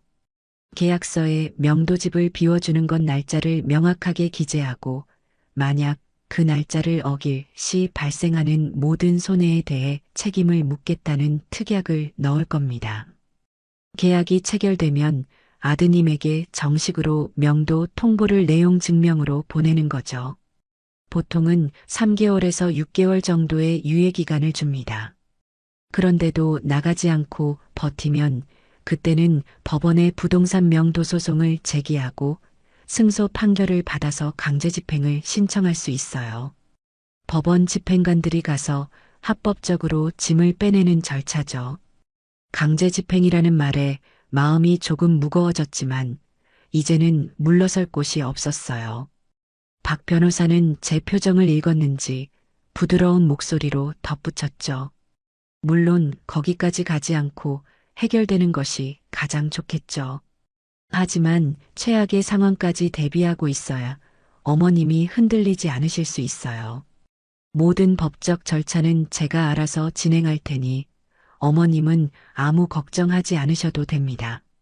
그리고 그녀는 제가 가장 마음에 걸려 하던 문제를 먼저 꺼내 주었어요. 혹시 손주들은 보고 싶지 않으세요? 그 말에 저도 모르게 눈시울이 붉어졌어요. 아무리 아들 내외가 미워도 눈에 넣어도 아프지 않을 제 손주들까지 미운 것은 아니었거든요. 보고 싶죠? 하지만 며느리가 못 만나게 할 게 뻔한데요. 그것도 걱정 마세요. 우리 법에는 면접교섭권이라는 제도가 있습니다. 비단 이혼한 부부 사이에서만 적용되는 것이 아니라 조부모와 손주 사이에도 인정이 돼요. 만약 며느님이 정당한 이유 없이 손주들을 못 만나게 막는다면 가정법원에 면접교섭 허가 신청을 할 수 있어요. 법원에서 한 달에 몇 번 어떤 방식으로 만나라고 정해주면 며느리도 그걸 막을 수 없습니다. 박선영 변호사라는 든든한 조력자를 얻은 후 저는 제 계획을 더욱 거침없이 밀어붙이기 시작했어요. 부동산 사장에게는 집을 보러 오는 사람들이 있을 때마다 적극적으로 협조하라고 전했고 아들 내외에게는 일절 연락을 끊은 채 그 어떤 감정적 동요도 보이지 않았죠. 제 그런 단호한 태도가 통한 것일까요? 아니면 정말로 집이 좋았던 것일까요? 집을 시장에 내놓은 지 불과 한 달 만에 부동산 사장에게서 흥분된 목소리로 전화가 걸려왔습니다. 사모님, 계약하겠다는 사람이 나타났습니다. 그것도 아주 좋은 조건으로요. 전화를 건 부동산 사장의 목소리가 평소보다 2톤은 높아져 있었어요. 그래요? 어떤 조건인데요? 얼마 전에 집을 보고 갔던 젊은 신혼부부인데요. 집이 너무 마음에 든다면서 시세보다 5억이나 높은 35억에 계약을 하고 싶다고 합니다. 대신 조건이 하나 있는데 계약금부터 잔금까지 전액 현금으로 치르겠다고 하네요. 요즘 같은 때에 대출 하나 없이 이런 거액을 현금으로 사겠다는 사람이 나타나다니 저도 중개하면서 이런 경우는 처음 봅니다. 35억. 그것도 전액 현금. 저는 잠시 제 귀를 의심했어요. 제가 생각했던 것보다 훨씬 더 좋은, 그야말로 파격적인 조건이었죠. 아마도 그 신혼부부는 돈이 아주 많은 부잣집 자제들이거나 아니면 젊은 나이에 크게 성공한 사업가인 모양이었어요. 이유가 무엇이든 저로서는 마다할 이유가 전혀 없었죠. 좋아요. 그 조건으로 계약 진행해 주세요. 제 허락이 떨어지자 일은 그야말로 일사천리로 진행되었습니다. 며칠 뒤 저는 박 변호사와 함께 부동산 사무실에서 매수자인 신혼부부와 마주 앉았어요. 예의 바르고 선한 인상의 젊은 부부는 저를 보자마자 공손하게 인사를 건넸죠. 어르신, 이렇게 좋은 집을 저희에게 팔아주셔서 정말 감사합니다. 저희가 오래오래 아끼면서 잘 살겠습니다. 그들의 진심 어린 인사를 받으니 마음 한편이 시큰하면서도 씁쓸해졌어요. 제 아들 내외에게서는 단 한 번도 들어보지 못했던 따뜻한 말이었거든요. 박 변호사가 꼼꼼하게 검토한 계약서에 사인을 하고 매수자 측에서 준비해온 계약금 3억 5천만 원이 제 통장으로 입금되는 순간 드디어 길고 길었던 싸움의 첫 번째 마침표가 찍혔습니다.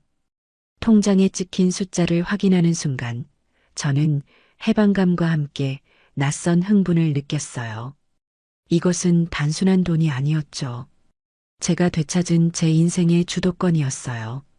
계약을 마치고 돌아온 저는 잠시의 망설임도 없이 아들에게 문자 메시지를 한 통 보냈습니다. 더 이상 긴 대화는 필요 없었어요. 오늘 아파트 매매 계약 끝났다. 계약서 내용대로 6개월 안으로 집 비우고 나가렴. 전화도 아닌 감정 없는 짧은 문자 한 통. 그것이 제가 아들에게 보낸 마지막 통보였습니다. 메시지를 보낸 뒤 저는 휴대폰 전원을 아예 꺼버렸어요. 이제부터는 그들의 울부짖음이나 애원에 응답해줄 필요가 없었으니까요. 예상대로 그날 밤부터 제 집은 그야말로 불이 나기 시작했어요. 전원이 꺼진 제 휴대폰으로는 연락이 닿지 않으니 아들 내외는 제 지방집에 유선 전화로 쉴 새 없이 전화를 걸어왔죠. 저는 수화기를 아예 내려놓고 그 어떤 소리도 듣지 않았어요. 그들이 얼마나 패닉에 빠졌을지, 얼마나 저를 원망하고 있을지 눈에 선했지만 제 마음은 조금도 흔들리지 않았습니다. 다음 날 오후 제가 조용히 앉아 책을 읽고 있는데 밖에서 누군가 현관문을 미친 듯이 두드리기 시작했어요. 쿵, 쿵, 쿵. 마치 문을 부술 것 같은 기세였죠. 저는 누구인지 짐작이 갔지만 일부러 아무런 대꾸도 하지 않았어요. 잠시 후 문 밖에서 며느리 유진이의 악에 바친 고함 소리가 들려왔습니다. 어머님, 안에 계신 거 다 알아요. 문 좀 열어보세요. 열어보시라고요. 문을 열어주지 않자 유진이는 아예 동네가 떠나가라 소리를 지르기 시작했어요. 이웃들에게 창피를 줘서라도 저를 밖으로 끌어내려는 속셈이었죠. 하지만 저는 여전히 미동도 하지 않았어요. 그렇게 10분쯤 지났을까 밖이 조용해지더군요. 포기하고 돌아갔나 싶어 창문으로 살짝 밖을 내다보니 유진이는 돌아간 것이 아니라 제 집 앞 마당에 털썩 주저앉아 있었어요. 그리고는 제 휴대폰으로 전화를 걸기 시작했죠. 물론 제 전화기는 꺼져 있었지만요. 잠시 후 유진이는 전략을 바꾼 듯 했어요. 제게 장문의 문자 메시지를 보내기 시작했죠. 처음에는 분노와 원망이 가득한 내용이었어요. 어떻게 저희한테 이럴 수 있냐. 사람의 도리가 아니다. 하지만 제가 아무런 반응을 보이지 않자 이내 감정에 호소하는 내용으로 바뀌기 시작했습니다. 어머님, 저희야 어찌 되든 상관없어요. 하지만 지민이랑 지우는 어떡해요? 애들 생각은 조금도 안 하시는 거예요? 애들 학교는 어떡하고 다니던 학원은 다 어떡해요? 이제 와서 전학 가면 애들이 적응은 어떻게 하고요? 어머님 때문에 애들 인생 망치실 거예요? 저는 그 문자를 읽으며 실소를 금할 수가 없었어요. 마지막까지 반성이나 사과는 단 한마디도 없었죠. 오로지 손주들을 방패 삼아 제 죄책감을 자극하려는 얄팍한 수작뿐이었어요. 제가 그토록 보고 싶어 찾아갔을 때는 얼굴 한번 보여주지 않던 사람들이 이제 와서 아이들 걱정을 하는 모습이 가증스럽기 짝이 없었죠. 저는 그 문자에 짧게 답장을 보냈습니다. 그건 너와 네 남편이 해결해야 할 문제다. 부모니까. 제 단호한 답장에 유진이는 더 이상 문자를 보내지 않았어요. 대신 그날 저녁, 이번에는 아들 대호가 집으로 찾아왔습니다. 며느리와는 달리 아들은 문을 두드리거나 소리를 지르지 않았어요. 그저 현관문 앞에 우두커니 서서 제가 문을 열어주기만을 기다리는 듯 했죠. 저는 한참 만에 현관문을 열어주었습니다. 문 앞에 서 있는 아들의 모습은 그야말로 처참했어요. 며칠 사이에 얼굴은 반쪽이 되어 있었고 눈은 퀭하게 들어가 있었죠. 엄마. 아들은 저를 보자마자 그 자리에 털썩 무릎을 꿇었습니다. 그리고는 제 바짓가랑이라도 붙잡을 것처럼 손을 뻗으며 울기 시작했어요. 엄마, 제가 잘못했어요. 제가 정말 죽을 죄를 지었어요. 제발, 제발 다시 한번 생각해 주세요. 네. 제가 앞으로 정말 잘할게요. 엄마한테 평생 속죄하면서 살게요. 아들이 제 앞에서 무릎을 꿇고 눈물을 흘리는 모습을 보니 제 마음도 아주 잠시 흔들리는 것을 느꼈어요. 그래도 제 배 아파 낳은 자식인데 저렇게 망가진 모습을 보니 어찌 마음이 편할 수 있겠어요. 하지만 저는 고개를 저으며 그 짧은 동정심을 억눌렀습니다. 저 눈물이 진심이 아니라는 것을 저는 너무나도 잘 알고 있었으니까요. 저것은 잘못을 뉘우치는 참회의 눈물이 아니라 자신의 안락한 성이 무너지는 것을 막기 위한 절박한 발버둥일 뿐이었죠. 저는 무릎 꿇고 있는 아들을 차갑게 내려다보며 말했습니다. 대호야, 넌 이미 선택을 했어. 아주 오래전에. 엄마, 그게 무슨 소리야? 넌 엄마가 아니라 유진이를 선택했잖니. 내 집을 너희 집이라고 생각했고, 나를 너희 인생의 짐이라고 생각했어. 나는 그 선택을 존중해 주기로 한 것뿐이야. 아니야, 엄마. 절대 아니야. 내가 생각이 짧았어. 내가 미쳤었나 봐. 아니, 그게 너의 진심이었어. 이제 와서 말을 바꾼다고 해서 이미 엎질러진 물을 다시 주워 담을 수는 없는 거다. 저는 아들을 지나쳐 마루에 앉았어요. 그리고 마지막으로 제가 아들에게 해주고 싶었던 말을 꺼냈습니다. 이제 내가 가장으로서 책임을 지고 네 가족을 돌봐. 더 이상 엄마한테 기대서 편하게 살 생각하지 말고 네 힘으로 집도 구하고 네 힘으로 아이들도 키워. 그게 진짜 어른이고 진짜 가장이야. 제 냉정한 선언에 아들은 더 이상 아무 말도 하지 못하고 그저 바닥에 엎드려 흐느끼기만 했어요. 그 울음소리를 들으며 저는 생각했습니다. 제 아들은 오늘에서야 비로소 진짜 어른이 되기 위한 첫걸음을 뗀 것이라고요. 물론 그 과정은 혹독하고 고통스럽겠지만 그것 또한 아들이 스스로 감당해야 할 몫이었습니다. 저는 더 이상 아들의 인생에 개입하지 않을 거예요. 그저 멀리서 제 아들이 한 사람의 독립된 인간으로 바로 서기를 지켜볼 뿐이었죠. 제 역할은 이제 거기까지였습니다. 그날 이후 저는 그 어떤 연락도 받지 않았어요. 아마도 그들은 이제 더 이상 제게 감정적으로 매달리는 것이 아무런 소용이 없다는 것을 깨달았겠죠. 계약서에 명시된 6개월이라는 시간은 생각보다 더디게 흘러갔습니다. 그 시간 동안 아들 내외가 어떤 심정으로 지냈을지 저는 애써 생각하지 않으려 노력했어요. 그들을 동정하는 순간 제 결심이 흔들릴 수도 있다는 것을 알았기 때문이죠. 저는 그저 박선영 변호사와 꾸준히 연락하며 만약의 사태에 대비한 법적 절차들을 차분히 준비해 나갈 뿐이었습니다. 시간은 흘러 약속된 6개월의 마지막 달이 되었어요. 저는 당연히 그들이 이사갈 집을 구하고 짐을 정리하고 있을 것이라고 생각했죠. 하지만 잔금 날짜가 코앞으로 다가왔는데도 아들 내외에게서는 아무런 연락이 없었어요.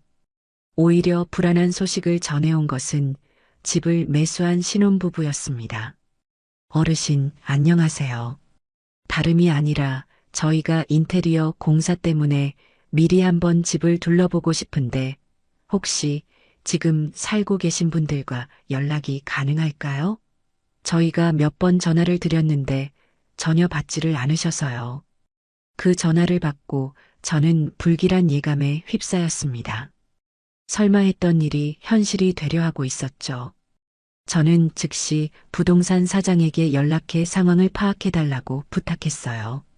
잠시 후 부동산 사장에게서 돌아온 대답은 제 예상을 한치도 벗어나지 않았습니다. 사모님, 큰일 났습니다. 아드님 댁에 찾아가 봤는데 집을 내놓은 흔적이 전혀 없습니다. 이사갈 준비를 전혀 안 하고 있어요. 초인종을 눌러도 대답도 없고요. 기가 막혔어요.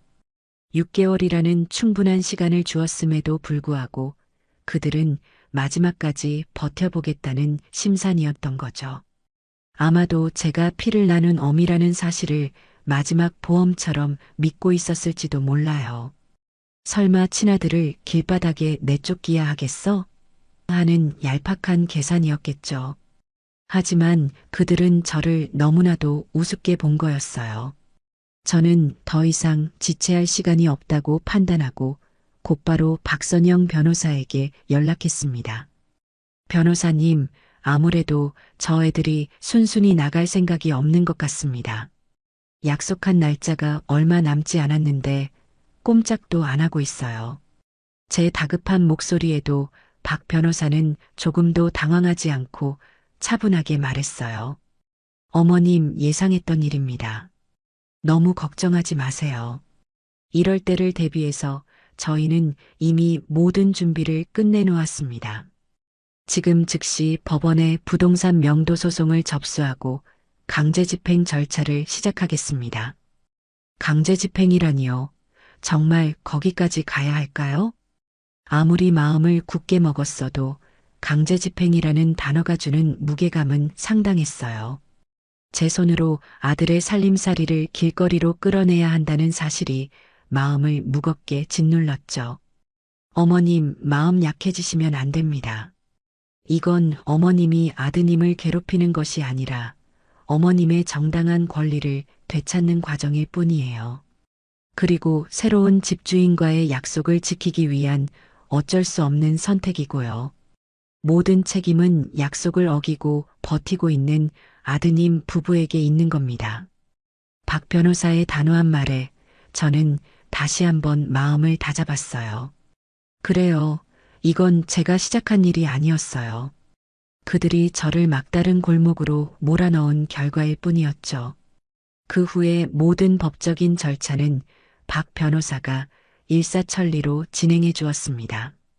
법원은 저희의 명도 소송을 정당한 것으로 인정했고 아들 내외에게 즉시 퇴거하라는 명령을 내렸어요. 하지만 그들은 법원의 명령서마저 무시하고 굳건히 버텼습니다. 결국 최후의 수단인 강제집행 날짜가 잡히고야 말았죠. 집행 당일 아침 저는 차마 현장에 갈 수가 없어 집에서 초조하게 소식을 기다렸어요. 박 변호사가 저를 대신해 현장에 나가 모든 상황을 지휘하기로 했죠. 약속된 시간이 되자 법원에서 나온 집행관들과 이삿짐 센터 직원들이 아파트 앞에 도착했다는 연락을 받았습니다.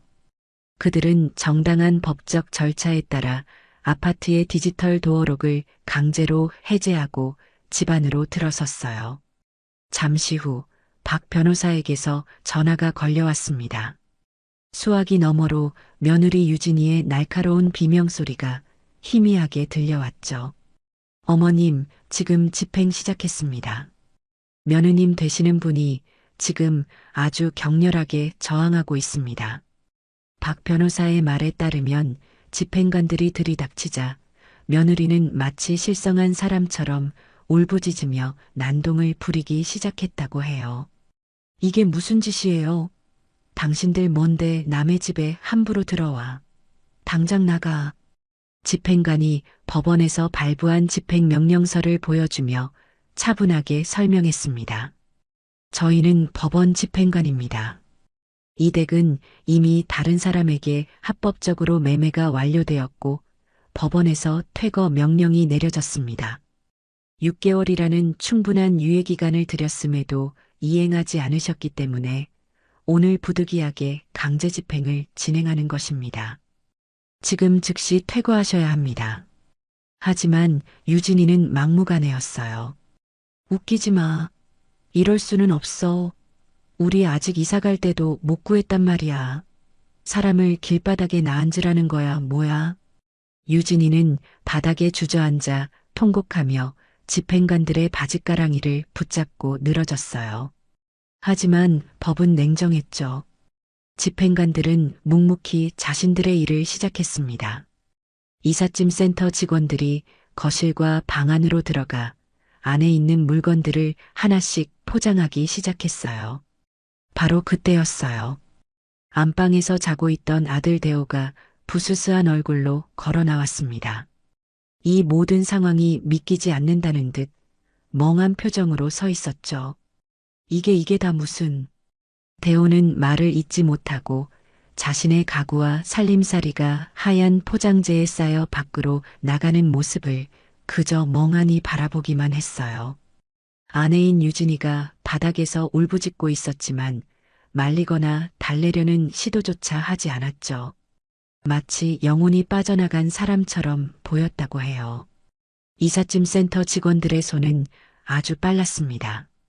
그들이 우리 집이라고 주장하던 공간의 모든 것들이 차례차례 밖으로 실려 나갔어요. 며느리가 그토록 자랑하던 새하얀 소파, 번쩍이던 대리석 식탁, 그리고 방안을 가득 채우고 있던 명품 가방과 비싼 옷들, 최신형 가전제품들까지 그 모든 것들이 예외 없이 트럭 위로 옮겨졌습니다. 아파트 복도와 엘리베이터 앞에는 이 소란을 듣고 구경 나온 이웃들로 북적이기 시작했어요. 그들은 수군거리며 이 광경을 흥미롭게 지켜보았죠. 어머, 저 집 쫓겨나는 건가 봐. 맨날 있는 척, 잘난 척은 혼자 다 하더니 꼴 좋다. 그러게 말이야. 빚이라도 졌나? 아니면 사기라도 쳤나? 이웃들의 가시돋친 말들이 며느리 유진이의 귀에도 들렸을 거예요. 그녀는 더 이상 소리 지를 힘도 없는지 창피함에 얼굴도 들지 못하고 고개를 푹 숙인 채 흐느끼고만 있었죠. 아들 대호는 여전히 그 자리에 못 박힌 듯 서서 텅 비어가는 집안을 망연자실하게 바라볼 뿐이었어요. 몇 시간 후 집안에 있던 모든 짐이 트럭에 실리고 집행관은 마지막으로 아들 내외에게 집에서 나갈 것을 통보했습니다. 그들이 순순히 밖으로 나오자 집행관은 현관문에 강제 집행 완료를 알리는 붉은색 딱지를 붙이고는 철수했어요.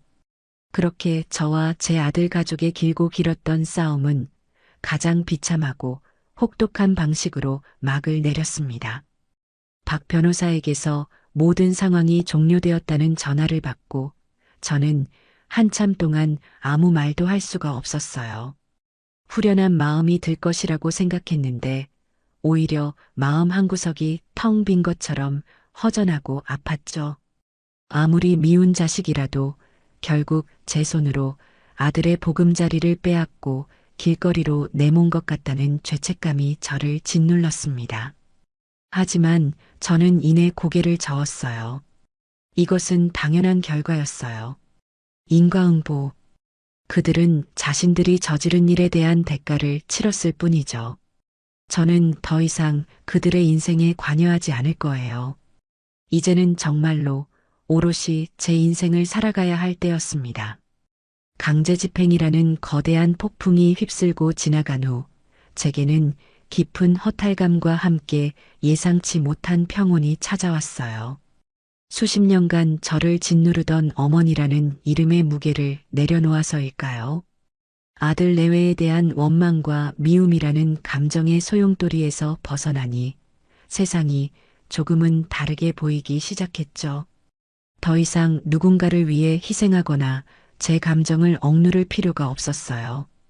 이제부터의 시간은 온전히 저 자신만을 위해 사용해도 된다는 사실이 낯설면서도 설레는 해방감을 안겨주었습니다. 저는 가장 먼저 저 자신에게 선물을 주기로 결심했어요.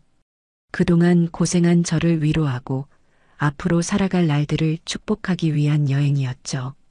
저는 평생을 함께해 온 오랜 친구들에게 전화를 걸어 제주도 여행을 제안했습니다. 얘들아, 나랑 제주도 가지 않을래? 경비는 내가 전부 낼게. 그냥 몸만 와서 나랑 신나게 놀아주기만 하면 돼.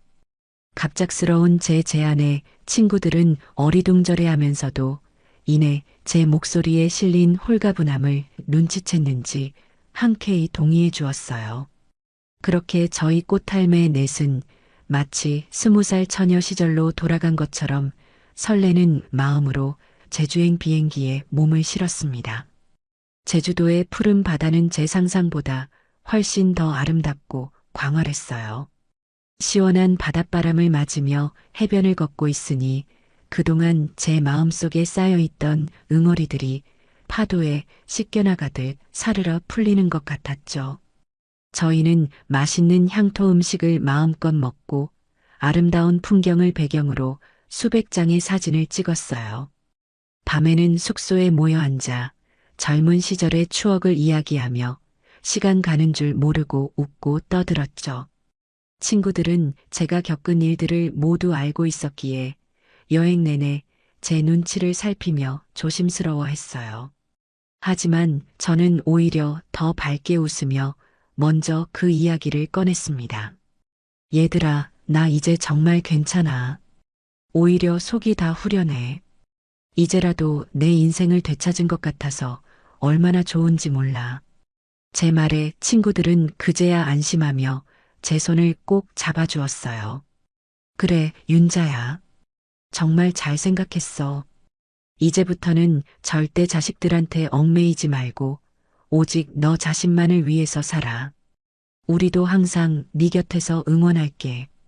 친구들의 따뜻한 격려 속에서 저는 지난 세월 동안 잊고 지냈던 제 자신의 소중함을 다시 한번 깨달을 수 있었어요.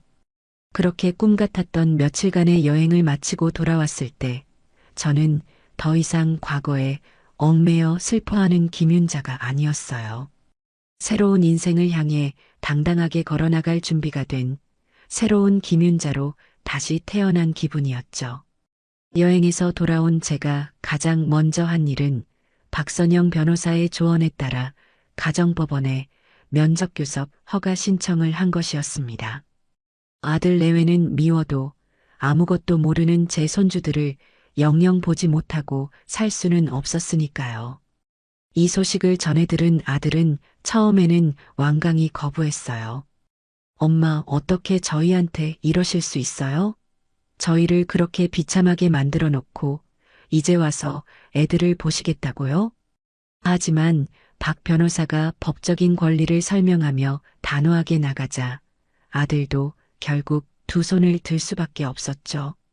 법원은 제 신청을 받아들여 한 달에 한 번 매월 셋째 주 토요일에 할머니와 손주들이 만날 수 있다고 정해주었습니다.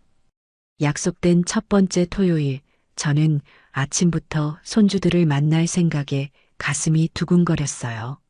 아들이 알려준 약속 장소인 공원 벤치에 앉아 아이들을 기다리는데 저 멀리서 지민이와 지우가 걸어오는 모습이 보였죠. 몇 달 만에 보는 아이들은 그새 훌쩍 자라 있었어요. 하지만 아이들의 표정은 어딘지 모르게 어둡고 그늘져 보였습니다. 저를 발견한 아이들은 잠시 머뭇거리더니 이내 제게로 다가왔어요. 할머니, 우리 강아지들 잘 지냈어? 할머니가 얼마나 보고 싶었는데. 저는 아이들을 와락 껴안았어요. 제 품에 안긴 아이들의 몸이 작게 떨리는 것이 느껴졌죠. 잠시 후 지민이가 고개를 들어 저를 보며 조심스럽게 물었어요. 할머니, 우리 이제 할머니랑 같이 못 살아요? 엄마 아빠가 할머니 때문에 우리가 집에서 쫓겨났다고 했어요. 아이의 순수한 질문에 제 가슴이 철렁 내려앉았어요. 아들 내외가 아이들에게 모든 책임을 저에게 돌리며 상처를 주고 있었던 거예요. 저는 아이들의 눈높이에 맞춰 몸을 낮추고 최대한 아이들이 이해하기 쉬운 말로 차근차근 설명해 주었습니다. 지민아, 지우야. 그건 사실이 아니야. 할머니 집은 원래 할머니 거였는데 엄마 아빠가 잠깐 빌려 쓴 거였어. 그런데 이제 할머니가 그 집을 다른 사람한테 팔게 된 거야. 그래서 엄마 아빠가 새로운 집으로 이사를 가게 된 거고, 할머니 때문에 쫓겨난 게 절대 아니란다. 그럼 우리 이제 할머니 다시는 못 만나는 거예요? 지우가 금방이라도 울음을 터뜨릴 것 같은 얼굴로 물었어요. 저는 아이의 눈물을 닦아주며 따뜻하게 웃어 보였죠. 아니야, 우리 지우. 왜 못 만나? 할머니가 이렇게 한 달에 한 번씩 꼭 너희 만나러 올 거야. 그리고 너희가 보고 싶으면 언제든지 할머니한테 전화해도 돼. 할머니는 언제나 너희 편이고 너희를 세상에서 가장 사랑한단다.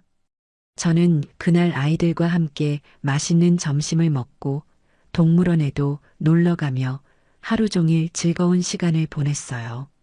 처음에는 어색해하던 아이들도 시간이 지나자 예전처럼 제게 재롱을 부리며 환하게 웃기 시작했죠. 아이들과 헤어지고 집으로 돌아오는 길, 저는 마음속으로 굳게 다짐했습니다. 무슨 일이 있어도 우리 손주들에게만큼은 세상에서 가장 좋은 할머니가 되어주겠다고요. 그 후로 몇 달의 시간이 더 흘렀어요. 저는 매달 손주들을 만나는 날만 손꼽아 기다리며 평온한 일상을 보냈죠. 그러던 어느 날 제 앞으로 편지 한 통이 배달되었어요. 발신인에는 며느리 이유진의 이름이 적혀 있었죠. 또 무슨 행패를 부리려고 편지까지 보냈나 싶어 뜯어보지도 않고 버리려다 혹시나 하는 마음에 봉투를 열었습니다. 편지지에는 제게 처음이자 마지막으로 보내는 며느리의 진심이 담겨 있었어요. 어머님, 그동안 제가 정말 잘못했습니다. 제가 얼마나 어리석고 철이 없었는지 모든 것을 잃고 나서야 깨닫게 되었습니다. 어머님의 소중한 집을 제 것인 양 함부로 여기고 어머님께 씻을 수 없는 상처를 드린 점 평생을 반성하며 살겠습니다. 부디 용서해달라는 말은 감히 드리지 못하겠습니다.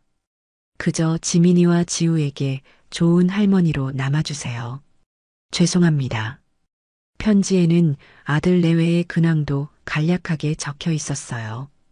강남의 화려한 생활을 모두 청산하고 지금은 경기도의 한 평범한 아파트로 이사했다고 해요.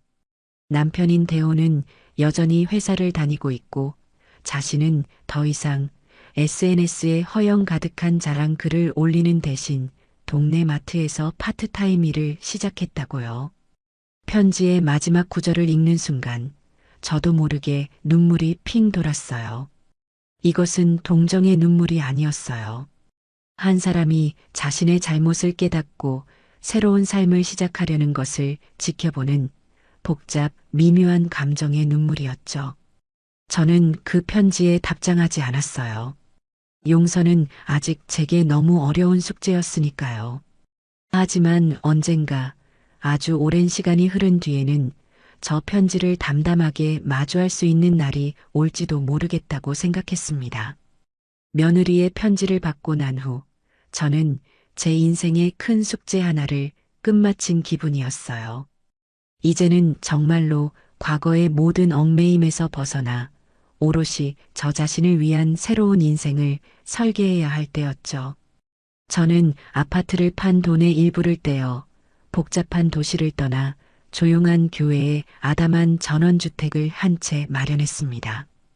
평생을 아파트라는 삭막한 공간에서 살아왔는데 늘 마당이 있는 작은 집에서 흙을 만지며 사는 것이 제 오랜 꿈이었거든요. 새로운 보금자리로 이사하던 날 따스한 봄 햇살이 제 어깨 위로 쏟아져 내렸어요. 집 앞의 작은 마당에는 이름 모를 들꽃들이 소담하게 피어 있었고 어디선가 날아온 새들이 지저귀는 소리가 음악처럼 들려왔죠. 저는 그곳에 작은 텃밭을 일구기 시작했습니다. 상추와 고추, 토마토 모종을 사다 심고 매일 아침 저녁으로 물을 주며 정성껏 돌보았어요. 흙을 만지고 식물이 자라는 것을 보고 있으니 제 마음도 덩달아 편안하고 풍요로워지는 것을 느꼈죠. 이제야 진짜 내 인생을 사는 것 같네. 텃밭에 쪼그리고 앉아 땀을 닦으며 저는 저도 모르게 혼잣말을 내뱉었어요. 누구의 아내, 누구의 엄마, 누구의 할머니가 아닌 오롯이 김윤자라는 이름으로 살아가는 살. 그것은 제가 평생토록 잊고 지냈던 그러나 가장 원했던 삶의 모습이었습니다. 저는 더 이상 집에만 머물러 있지 않았어요. 동네 복지관에 등록해서 그동안 배우고 싶었던 서예와 민요를 배우기 시작했고 일주일에 2번씩은 독거 어르신들에게 도시락을 배달하는 봉사활동에도 참여했죠. 새로운 사람들을 만나고 제가 가진 작은 재능과 시간을 다른 이들과 나누는 기쁨은 생각보다 훨씬 더 컸어요. 제 삶은 하루가 다르게 활기로 가득 차기 시작했습니다. 그러던 어느 날 제게 뜻밖의 제안을 해온 사람이 있었어요. 바로 박선영 변호사였죠. 저희는 사건이 끝난 후에도 종종 연락을 주고받으며 좋은 친구처럼 지내고 있었거든요. 어머님, 제가 요즘 어머님 같은 분들을 위한 작은 모임을 하나 만들어 보면 어떨까 생각하고 있어요. 자식들에게 부당한 대우를 받으면서도 어떻게 대처해야 할지 몰라 소가리만 하시는 어르신들이 생각보다 정말 많거든요. 박 변호사의 말에 제 귀가 솔깃해졌어요. 좋은 생각이네요. 제가 도울 일이라도 있을까요? 그럼요. 어머님이 바로 이 모임의 주인공이 되어주셔야죠. 어머님의 경험을 다른 분들에게 나눠주시고 용기를 불어넣어 주시는 거예요. 저는 법률적인 조언을 돕고요. 어떠세요? 당당한 시니어 모임. 이름 괜찮지 않아요? 저는 박 변호사의 제안을 흔쾌히 수락했습니다. 제가 겪었던 아픔과 그것을 극복해낸 경험이 누군가에게는 희망과 용기가 될 수 있다는 사실이 제 가슴을 뜨겁게 만들었죠. 그렇게 저와 박 변호사가 함께 만든 당당한 시니어 모임은 입소문을 타고 금세 지역 사회에 큰 주목을 받기 시작했어요. 모임에는 정말로 저와 비슷한 처지에 놓인 많은 어르신들이 찾아왔습니다. 자식에게 재산을 물려주고 요양원에 버려진 할아버지, 며느리의 구박에 못 이겨 집을 나온 할머니. 그분들의 기구한 사연을 들으며 저는 함께 울고 웃으며 그들의 아픔에 공감해 주었어요. 저는 제 경험을 바탕으로 그들에게 절대 참거나 희생하지 말라고 당당하게 자신의 권리를 찾으라고 조언해 주었죠. 저희 모임의 활동은 지역 방송국에까지 알려져 저는 작은 다큐멘터리 프로그램에 출연하는 기회까지 얻게 되었습니다. 카메라 앞에서 조금 떨리기는 했지만 저는 제가 하고 싶은 말들을 진솔하게 모두 털어놓았어요. 자식은 내 소유물이 아닙니다. 내 노후를 책임져 줄 보험도 아니고요. 우리 부모님들 더 이상 자식에게 모든 것을 희생하지 마세요. 우리에게는 우리 자신의 인생을 행복하게 살아갈 권리가 있습니다. 참지 말고 당당하게 대처하세요. 우리 자신을 가장 사랑해 주세요. 방송이 나간 후 정말 많은 분들에게서 격려와 응원의 연락을 받았어요. 제 작은 용기가 누군가에게 큰 울림을 주었다는 사실에 저는 깊은 보람과 감사를 느꼈습니다. 어느 화창한 일요일 오후였어요.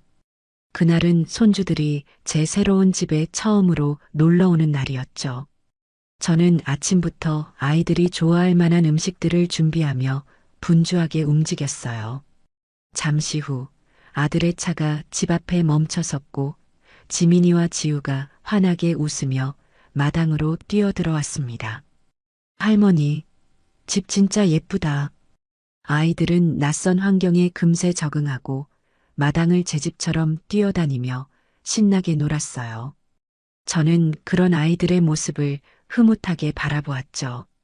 아들은 차에서 내리지 않고 멀리서 그 모습을 지켜보다가 조용히 제게 고개를 숙여 인사하고는 차를 돌려 떠났습니다. 저희 사이에는 여전히 어색한 침묵이 흘렀지만 저는 그 침묵 속에서 아들이 아주 조금씩 자신만의 힘으로 바로 서기 위해 노력하고 있다는 것을 느낄 수 있었어요. 할머니, 이거 뭐예요? 지민이가 텃밭에 심어놓은 방울토마토를 가리키며 물었어요. 응, 그거 방울토마토야. 할머니가 직접 키운 거야. 우리 지민이도 한번 심어볼래? 저는 아이들에게 작은 모종삽을 쥐어주고 함께 흙을 파고 새로운 모종을 심었어요. 흙투성이가 된 아이들의 얼굴에는 웃음꽃이 가득했죠. 모종 심기를 마친 후 지민이가 제 옆에 쪼그리고 앉아 저를 올려다보며 말했어요. 할머니, 할머니는 정말 멋있어요. 나중에 저도 커서 할머니처럼 이렇게 멋있고 당당한 사람이 될래요. 아이의 말에 저는 저도 모르게 눈시울이 뜨거워지는 것을 느꼈어요. 저는 손주의 머리를 쓰다듬으며 생각했습니다. 그래, 이것이 진짜 내 인생이구나. 누구에게도 휘둘리지 않고 오롯이 나 자신으로 살아가는 살. 내 선택과 내 의지로 가꾸어 나가는 이 평온한 시간들. 저는 손주들과 함께 마당에 앉아 제가 직접 키운 상추에 고기를 싸먹으며 환하게 웃었어요. 서쪽 하늘을 붉게 물들이는 저녁 노을을 바라보며 저는 비로소 진정한 자유를 느꼈습니다. 저는 이제 자유였습니다. 였습니다. 였습니다. 였습니다. 였습니다. 였습니다. 였습니다. 였습니다.